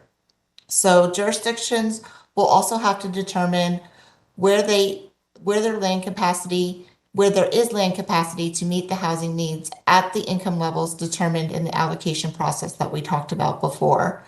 Therefore, as you do the allocation work, we recommend jurisdictions think about the land capacity they have and could accommodate in the future based on plans for infrastructure to meet their housing needs. And this is something I know the county is aware of, so this may be redundant. But it will help you do the allocation work and set you up for success for after you've decided where growth goes in each of the jurisdictions, what changes, if any, you need to make to your zoning regulations to have the framework to allow that housing to be built in the future. As you do this, some of the questions you may want to ask yourself are, how much overall housing can your jurisdiction accommodate with current zoning and infrastructure?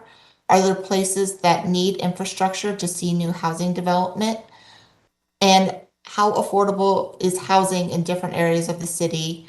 Or how affordable could housing be if it were built in the city? and does it meet the income needs allocated to the city?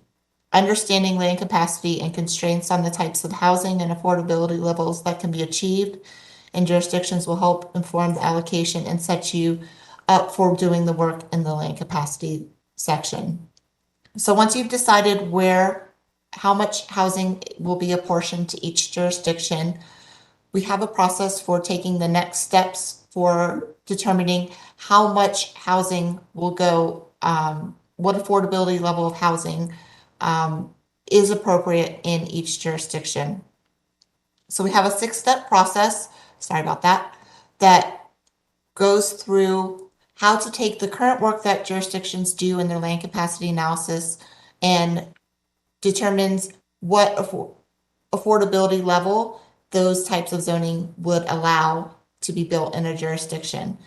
And those, I'm not going to go through all of the full 6-step process, but it's listed on the right-hand side of the screen, and we have some detailed guidance available. But in summary, the minimum steps for it are: first, you need to document what share of housing for each income bracket is allocated to a jurisdiction. Then you need to relate the types of zones, land use zones in your jurisdiction, to the types of income housing that they can reasonably accommodate. For example, if you were to the typical maybe 1/4 acre subdivision lot, single family lot, that type of housing unit, that type of zoning would probably not be affordable to any of the housing needs below 80% of area median income. So you take what you understand to be the base zoning in a jurisdiction and see where would that meet our affordability levels and our housing needs. And then from there, you add up how much zoning capacity you have in each of those affordability levels and see if you have enough capacity to meet all those housing needs.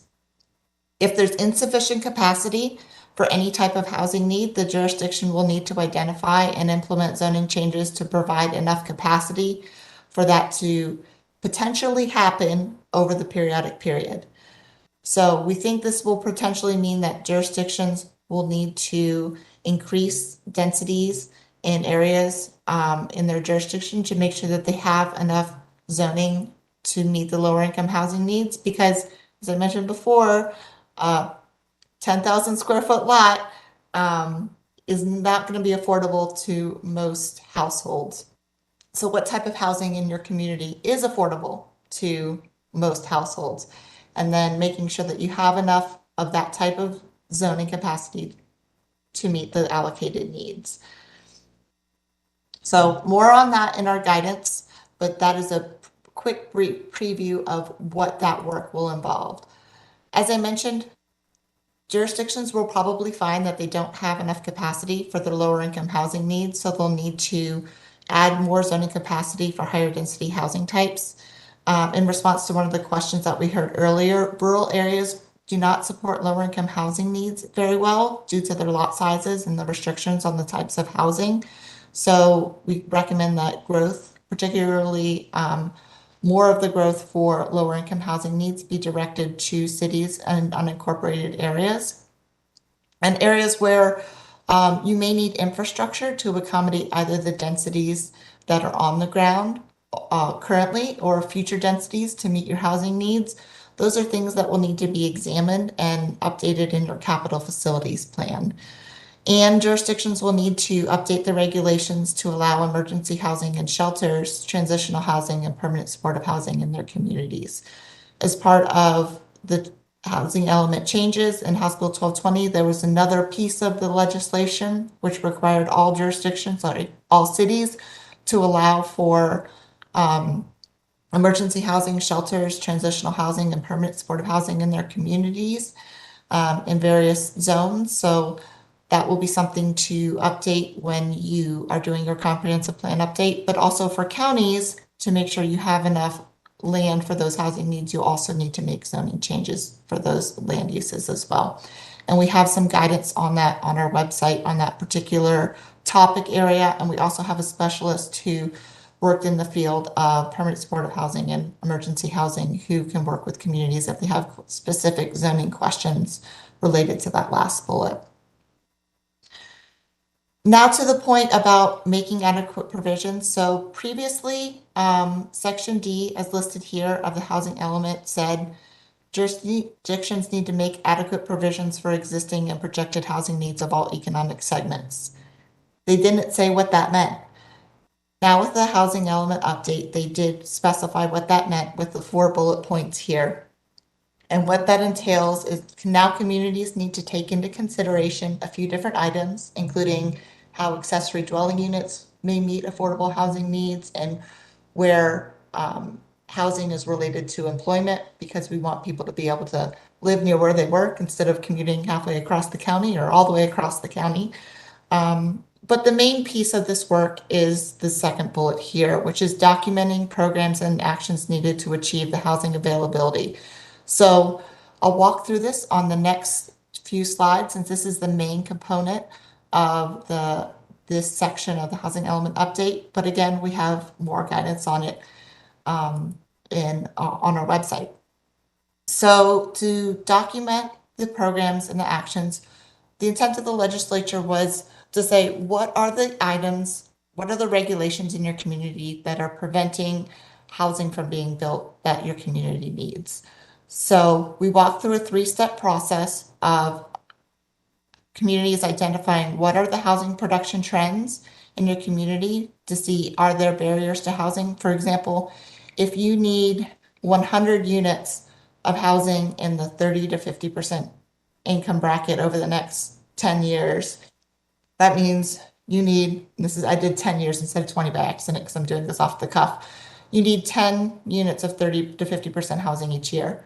If your development permitting trends are not showing that, you probably have some barriers to meeting those needs. Understandably, one of those will be funding, but there are probably other things that are within the control of a local government to do to address those barriers. And this process is intended to walk through the steps of what could those barriers be and how much you go about removing those barriers.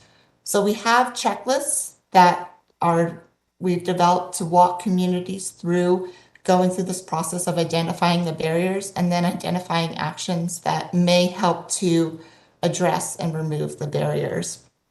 So all of that is in our guidance. Happy to answer more questions, but in the interest of understanding that this is something that you'll probably do a little bit later in your comprehensive plan process, I don't want to spend too much time on it right now. The last piece of the housing element update was look at how communities have led to inequities in terms of housing and on the ground and where those are and how to fix those. So the state legislature asked communities to identify areas of identify racially disparate impacts, displacement, and exclusion that may be present in their communities and begin to address that, as well as identify areas at risk of displacement and identify policies to address that. We've developed a 5-step process for walking communities through how to do this. And again, this is to make sure that everybody in our communities has access to housing on an equal footing.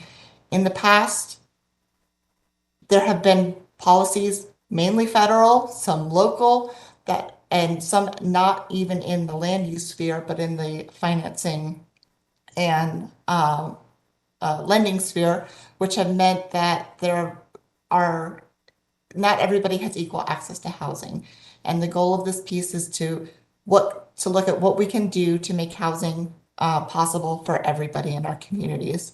So the first step of that is to engage the community and identify the communities in your jurisdiction that may be experiencing disparate impacts, who doesn't have the same access to housing, who may be excluded from certain neighborhoods, and specifically look at communities that identify as Black, Indigenous, and people of color, and develop a program of community engagement to support the analysis and assessment of these impacts in your community.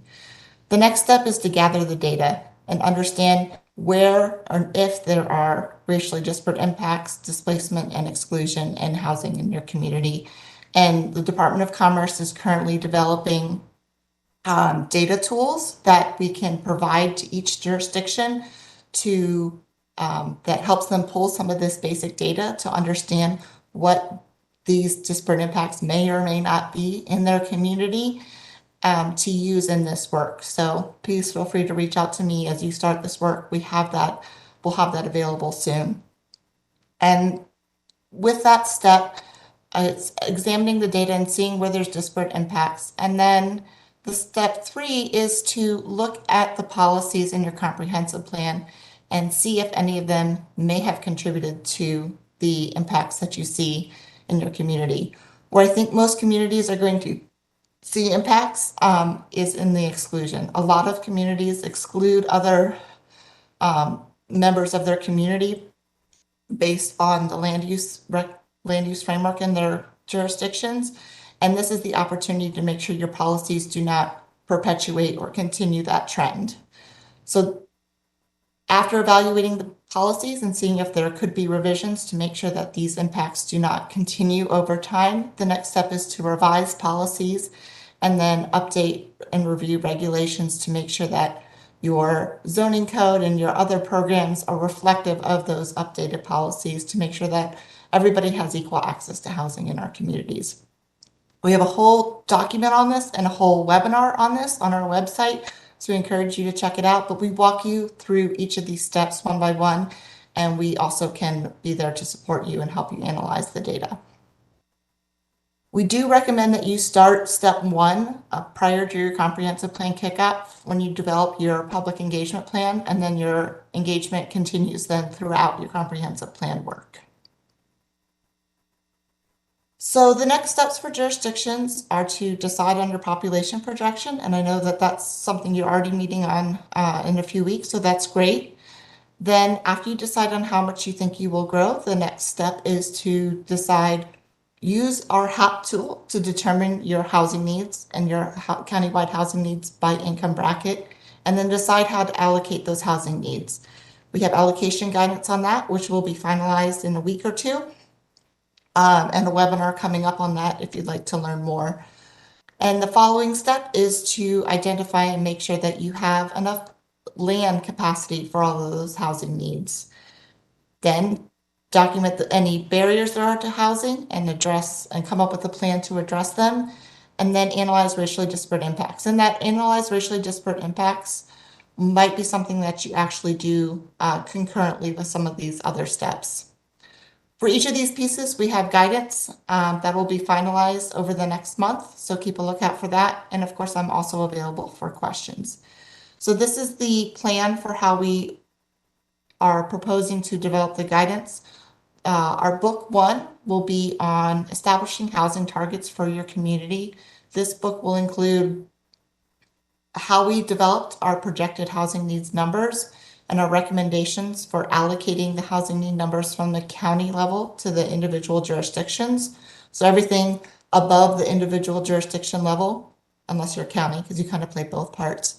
The next step is guidance for updating your housing element, making sure you have enough land capacity, and how do you do that make adequate provisions piece of the guidance, as well as we'll pull in guidance from our previous housing element guidance so that it's all in one book. We recently updated our housing element guidance 2 years ago, so we'll be pulling that material in there. And then our third book, because it's kind of a unique piece of work, is our racially disparate impacts guidance. And those will be coming out very shortly, as well as 2 webinars to walk through that guidance, which will provide more information than I've provided today, although I realize I probably thrown a lot at you, so thank you for your patience. In the meantime, there are also 2 Puget Sound Regional Council webinars that I presented this material on if you are anxious to get a preview of what will happen in our webinars on April 6th and May 4th. And with that, I will transition it back to Catherine for a few updates on resources. Thank you, Laura. Phew. Lots to think about and lots to plan for. And we've got many, many tools and examples, as you've heard, to help you through the stages of updating your comprehensive plans, development regulations, and critical areas ordinance. And just like Laura said, Please also reach out to me if you have other questions related to the update, related to any type of additional assistance we may be able to provide. We do have on this slide, I'll tell you a little bit more about the periodic update funding in the next slide. Funding will begin for Clark County beginning July 1st, 2023. As you've heard today, there are checklists and web pages. You may have trouble navigating those. Reach out to Laura or to me. We have the guide to the periodic update process under the Growth Management Act. This is a wonderful guide, very easy to follow, very useful information. We have frequently asked questions that we continually update based on what counties and cities are going through in their periodic updates now in the Puget Sound region. And as you've heard from both of us, we can provide quite a bit of technical assistance for most of what you need to go through. So we'll be here for you. Next slide, please. So the governor and the legislature made quite a historic investment in growth management planning during the 2022 legislature. As a result, as I mentioned earlier, starting July 1st, 2023, counties and cities with a 2025 deadline are eligible to receive the first half of their grant beginning July 1st, with the second half coming the following year. Periodic update grant award notifications and instructions will be mailed to 2025 update jurisdictions beginning in May of this year. Commerce will work with each jurisdiction to finalize those grant contract agreements, all periodic work, update work beginning July 1st. So if you get underway with your work beginning July 1st, 2023, Commerce will reimburse you for that work. We do have an excellent grants webpage, and I will be available and ready to answer your questions. I mentioned in the previous slide that Commerce has checklists for your use during the update that address comprehensive plan elements and your development regulations. The checklist will help you identify those gaps in your comprehensive plans and regulations and barriers to allowing new affordable housing. A completed checklist will be the first deliverable for your update grant. Next slide, please. Mary, thank you. So thank you so much. We're happy to answer any questions you have at this moment, and appreciate your time, and would love to hear from you.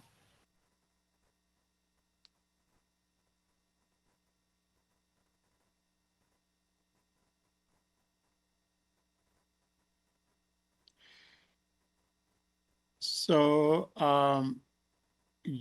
Jenna, you may go ahead and begin asking folks who may have questions to begin asking their questions, okay? Wonderful. And I see some counselor hands already going up. So as we've been doing, I'll start with the county counselors, and then we'll follow that with questions from mayors and city councilors, planning commission members, and then end with questions from the public. So Chair Bowerman, go ahead. Thank you. Much of people's desire as to where to live, as well as where they wish to have affordable housing located, is actually determined by employment opportunities. That is, of course, included in the buildable lands discussion. Is it included in this discussion at all? Yes, we do recommend that jurisdictions look at allocating housing need and with the understanding of where jobs are located, because that is an important factor. And that's a new piece of what the legislature asked us to do under the Make Adequate Provisions section. So we have some rough guidance on that, but we understand that jurisdictions have the best understanding of where not only those jobs are right now, but where they may be in the future based on trends in your local economy. So we recommend you taking that into consideration as you do your allocation and planning for jobs and housing. Is there a particular section where that is to be developed? So we have a section in our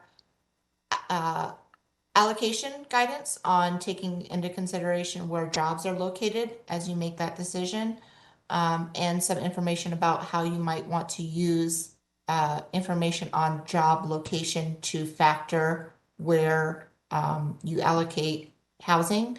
And then in our Make Adequate Provisions document, we have some questions and some material about considerations for how you might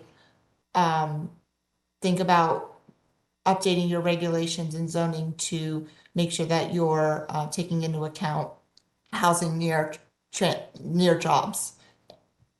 So in two different places at the moment.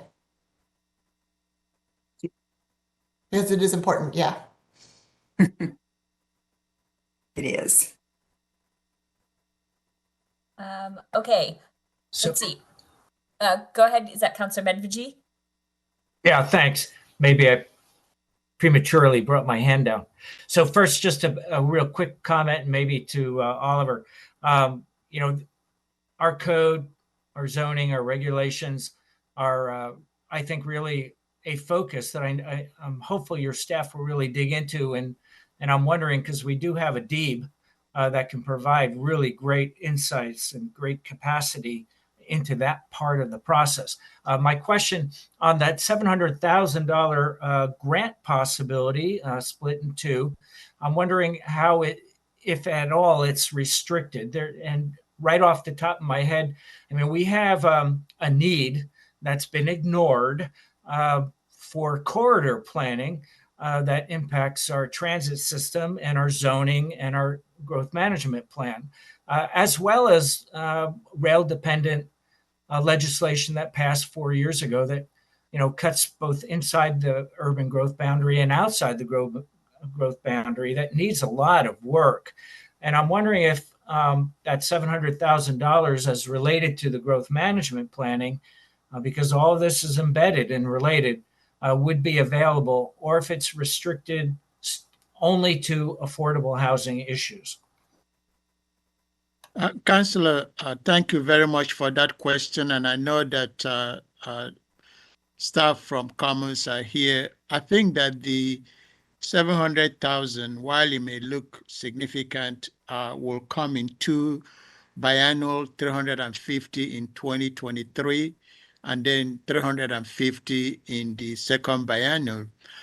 I think there's going to be a contract that the county and Commons will sign or will enter into, but I believe that that is all restricted to the periodic update.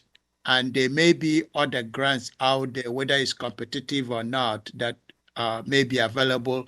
If you recall, there are certain grant opportunities that are not available to Clark County. The first is the housing. The housing grant was limited to cities. The counties were not eligible to apply for that. So that's an example of where there is some limitations in terms of funding. I'm also anticipating that there may be additional funding for the housing, for the affordability housing as it relates to this particular bill. I am aware that the legislature is thinking about devoting money to housing affordability. So that is my response to you, Councillor. I think this 700,000, while it might seem significant, is going to be limited to the periodic review. And as Kathleen indicated earlier, some of the previous work or some of the work we have done to date will be reimbursable as a result of that funding in the future. We will enter into some kind of dialogue and contract negotiation with Commerce, in which the county manager will be signing off on. And Dave, Kathleen, and Laura, you may add anything that I may miss. I will defer to Catherine on the periodic update, and Dave, if you wanted to, if there's any possibilities for next year for the funding coming down from the legislature, which I know is still tentative, but if you did want to speak, that would be, seems like a logical opportunity. Oliver's correct, largely. The funding in that formula is for the periodic update, which is, I mean, it's fairly broad, but that's the amount. It's got to cover the whole thing. We've seen the House and the Senate budget. I'm cautiously optimistic that we will have some funding in addition to the periodic update funding, some of which may be useful for some of the purposes that you're interested in. We'll have more information after we have a full budget, and we'll get back to you. Based on what I've seen coming out of looking at the governor's budget, the House budget, and the Senate budget, I would say the periodic update funding formula you saw there is a floor. It's not a ceiling. It's probably going up from there rather than down. So hopefully we'll have the ability to provide some additional funding to accommodate your needs. I'm pretty hopeful how things are going to turn out, and we'll let you know when the ink's dry. That, Dave, I appreciate it.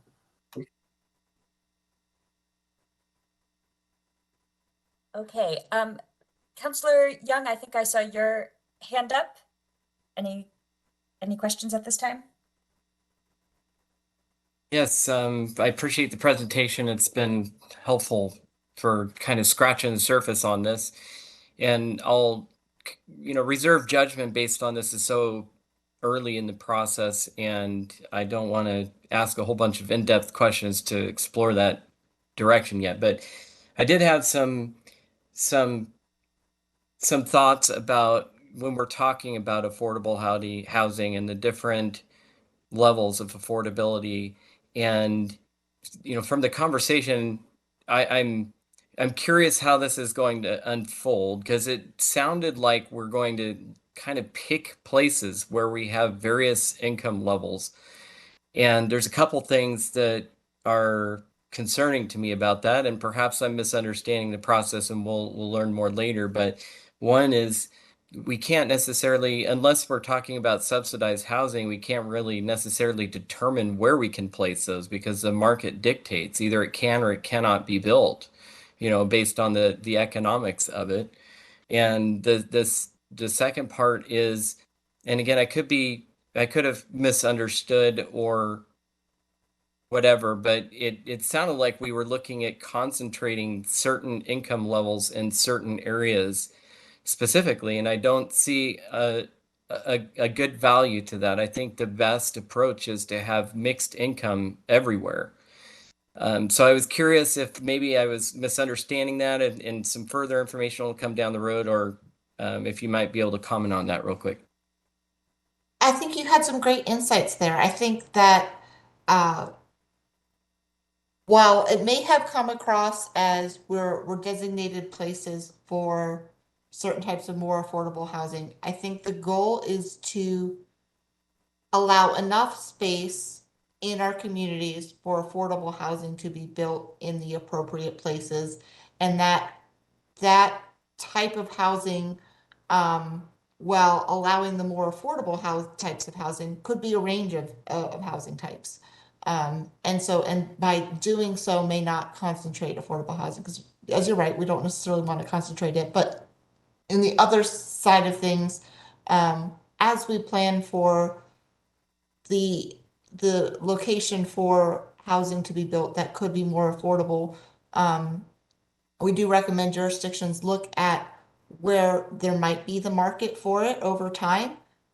You guys know your communities best, so that is one thing. But you're right, the market will dictate a lot of this, and I think at this point it's providing the framework to allow things to happen that haven't happened or been prevented in the past, and that it'll be an iterative process over time as we continue to learn how to better plan for our housing needs moving forward. So yes, and I think it's up to local determination how to do it best. And I think you had some great insights there on how to make sure that it is done well and consciously, and not in a way that doesn't meet our community's goals, your community's goals. So I think I spoke to that a little bit, but I think I need to think about it a little bit more to provide you a better answer. But if you shoot me an email, I would love to think about that and maybe make sure that we're writing to that a little bit in the guidance, because you brought up some good points. Great, thank you, appreciate it. Let's see, Councillor Belcott, any questions at this time? Maybe I missed it. I've been having IT issues today. I know that you mentioned that there was going to be a report coming out soon related to the racial disparity for housing. When do you approximately know you're going to have be sending that out? And will that include the sources you use to identify that? So what will be coming out is our racially disparate impacts guidance, which is our guidance for how communities will do the work in their periodic update for their housing element new requirements. In addition to that, on the side, we have contracted using some available funds that the legislature gave us to develop a tool that pulls various US Census and CHAZ data. CHAZ data is basically our affordable, you know, how affordable is housing and how many households fall in each income bracket. Pulls data from those two sources in ways that we recommend jurisdictions pull data for their housing element update. So we basically contracted to develop a tool to do some of the data work for you.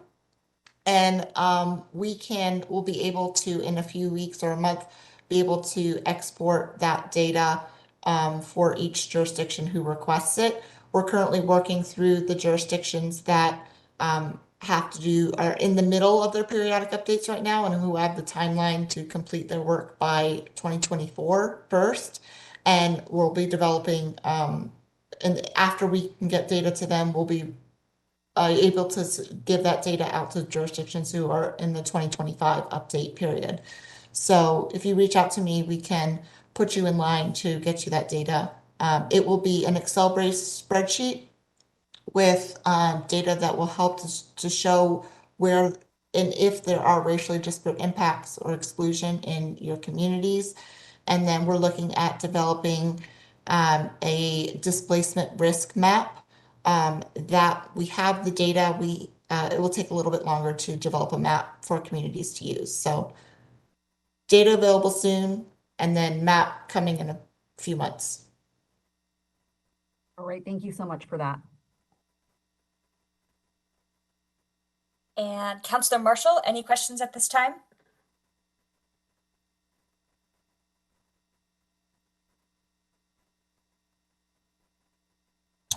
No, not at this time. Sorry, it took me a while to get to my button. Thanks. Okay. Well, then we'll move on to mayors and city councilors.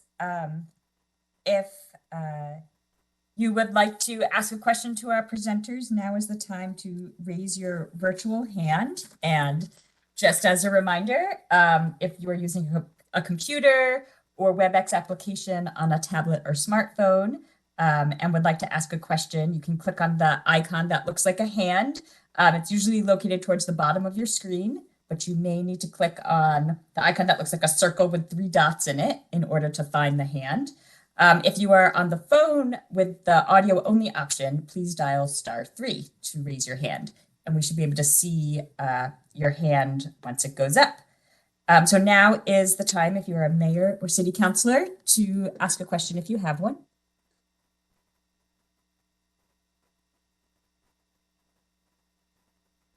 Okay, not seeing any. So next, if you are a county or city planning commission member and you have a question, please raise your hand.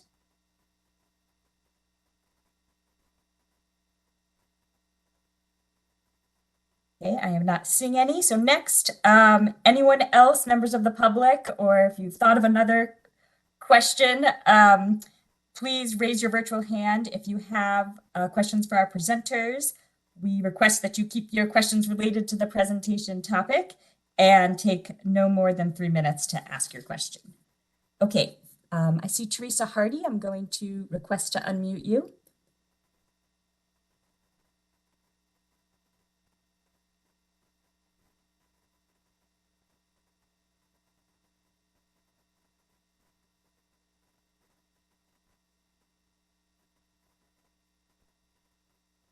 Go ahead, Teresa.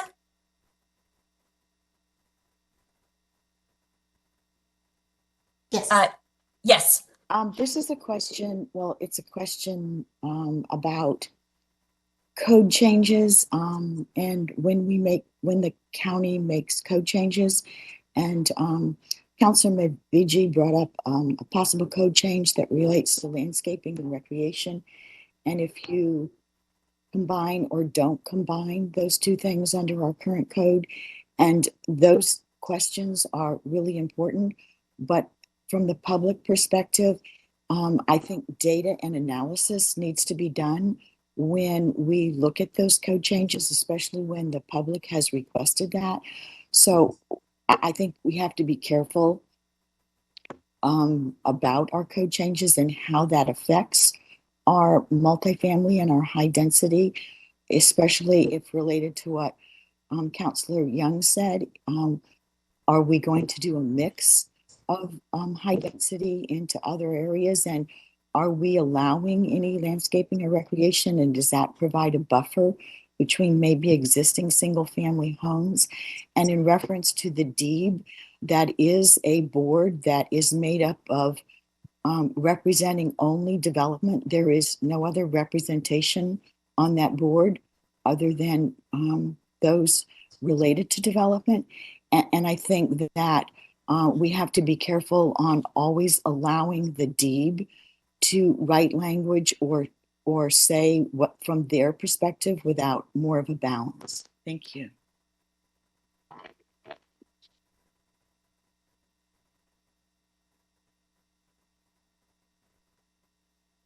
Okay, I'm going to go to our next person with a question, Michael Dawkins. I'm going to request to unmute you.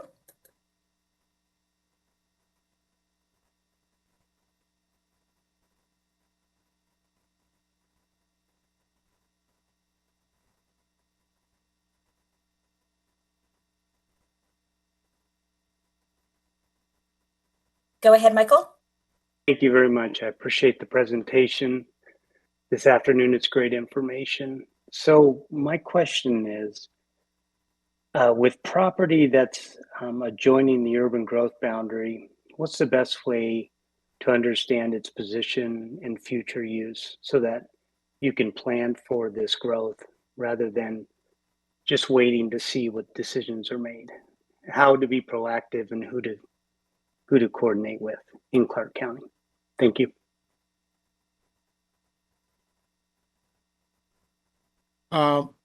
Mike, I think this is Oliver Ojako, Community Planning Director. I think you can reach out to my department.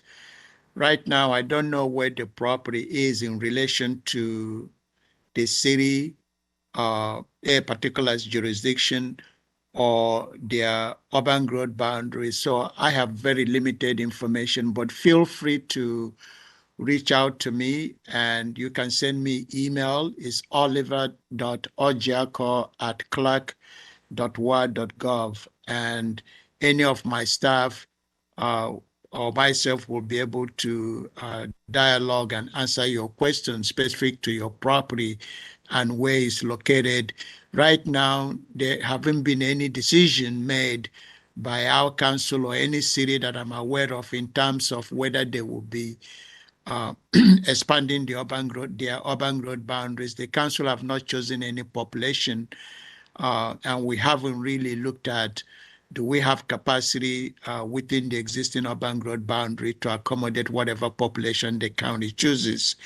And you heard about allocation and so forth, and jobs. So in as much as we are planning for rooftops, we're also going to be planning for the number of jobs, whatever that ratio is going to be. So no decisions have been made yet, but you're more than welcome to reach out to the planning department, and we can work with you, understand your property, understand its relationship to the urban growth boundary. I don't know, like I said, whether it's Vancouver, Commerce, Washougal, I don't know. So feel free to reach out to my shop, and we will have further conversation and understand where your property is at. I hope that's helpful.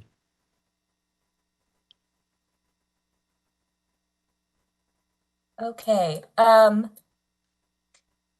only other hand I see, Mike Mormon, did you have a question for the Commerce staff? I didn't notice when your hand went up. Thank you. No, I don't actually have a question. I have more of a comment, and I didn't want to distract from the conversation, but I wanted to let the council members know that my staff have prepared a table with the differences between the 2020 census value and the high, medium, and low projections, and we provided that to Oliver via email. So he probably hasn't seen it, but I just wanted to let you know he's responded to that request and it's available for you. Thank you. Thank you, Mike. I'll check. Thank you. Okay, I see a few more hands up. I see someone who shows up as IC. I'm going to request to unmute you.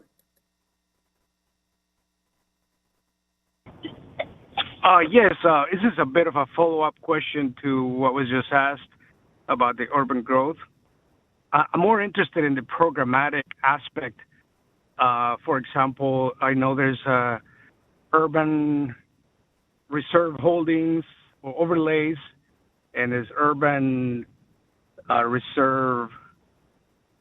Well, the overlays, I guess, is what I'm referring to. What's the plan to address those overlays? Because in the existing situation, there's a lot of restrictions preventing development. So more of a programmatic thing, not specific to a property, but how are those overlays going to be addressed going forward? Thank you.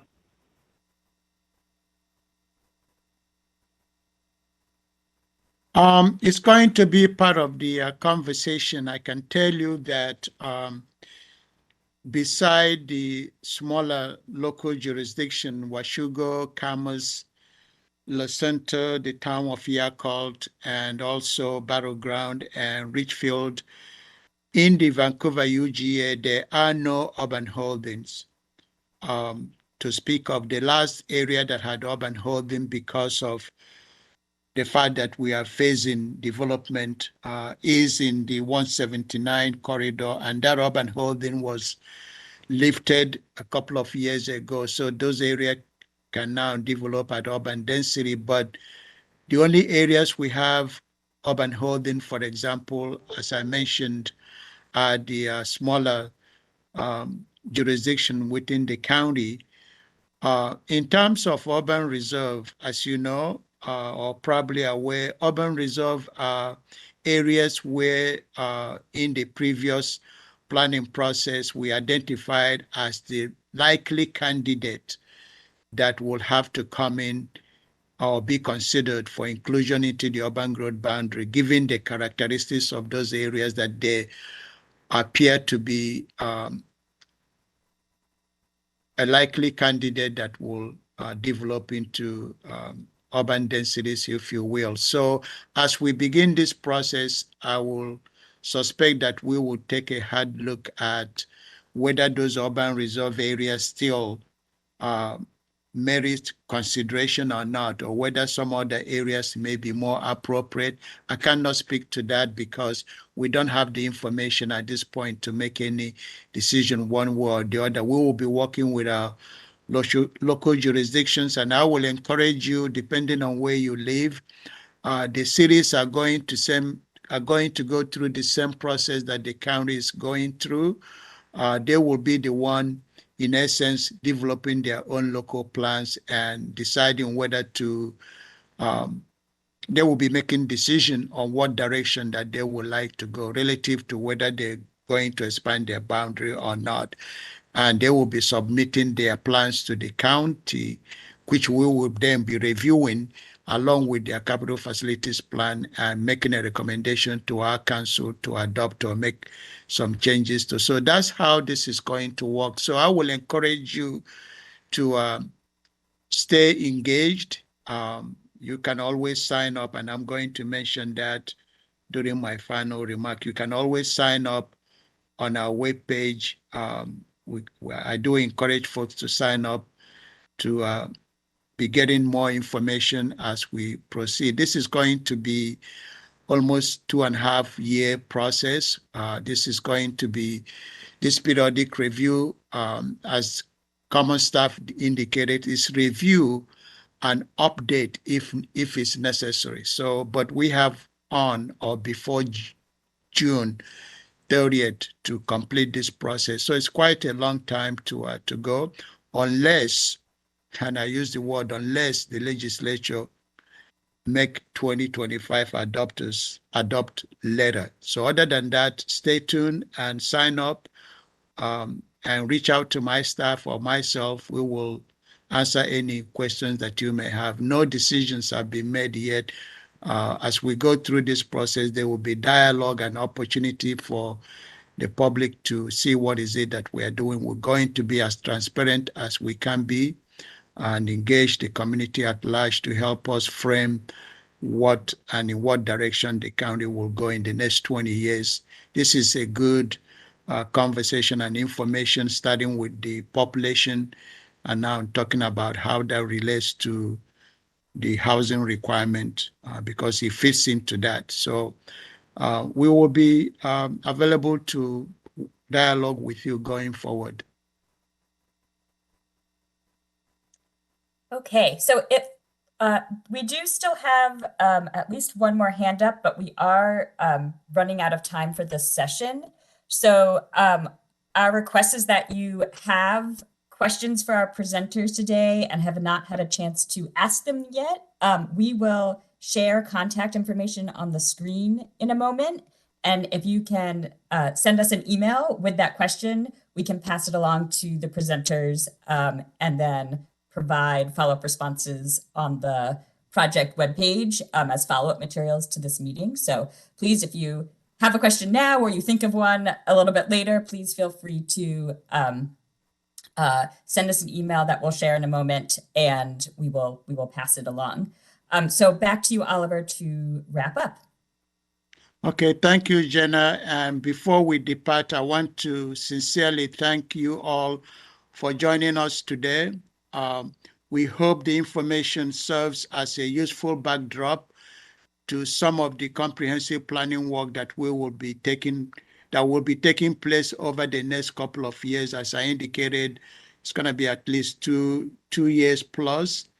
So as you can see, in terms of some upcoming key dates related to the county's comprehensive growth management planning process, we have on April 5th at 9 a.m. a council work session on the 20-year population projection. And then on the 18th at 6 p.m., this will give opportunity for those that are working to join us at a council hearing on selection of the 20-year population projection, again, for the 2025 comprehensive plan update. Both of these meetings will take place in a hybrid format with option to attend in person or remotely. Finally, if you're not already on the county's email list to receive updates related to the comprehensive plan, we encourage you to sign up. It's very easy to do. Here is the sign up. Just sign up and you will be getting information on how to participate and stay engaged. Otherwise, thank you all again, to particularly our presenters. I may forget some of you, Mike, Erica, Rob, and then Laura, Catherine, Anne, and Dave, thank you all. I cannot thank you enough. And I want to reach out and also say thank you to the City of Vancouver, Brian Snodgrass. He worked with me to help put this together. So I cannot thank all of you enough, and all the councillors that participated. I was hoping that we will hear questions from our local jurisdiction. I did invite their mayors and their councillors and planning commissioners. They will be the one making decisions and helping our council to pick the population number. I'm sure they will have opportunity to watch this. And I also want to extend my sincere thanks to the county manager and CVTV for covering this. So thank you all and good night. Thank you. I look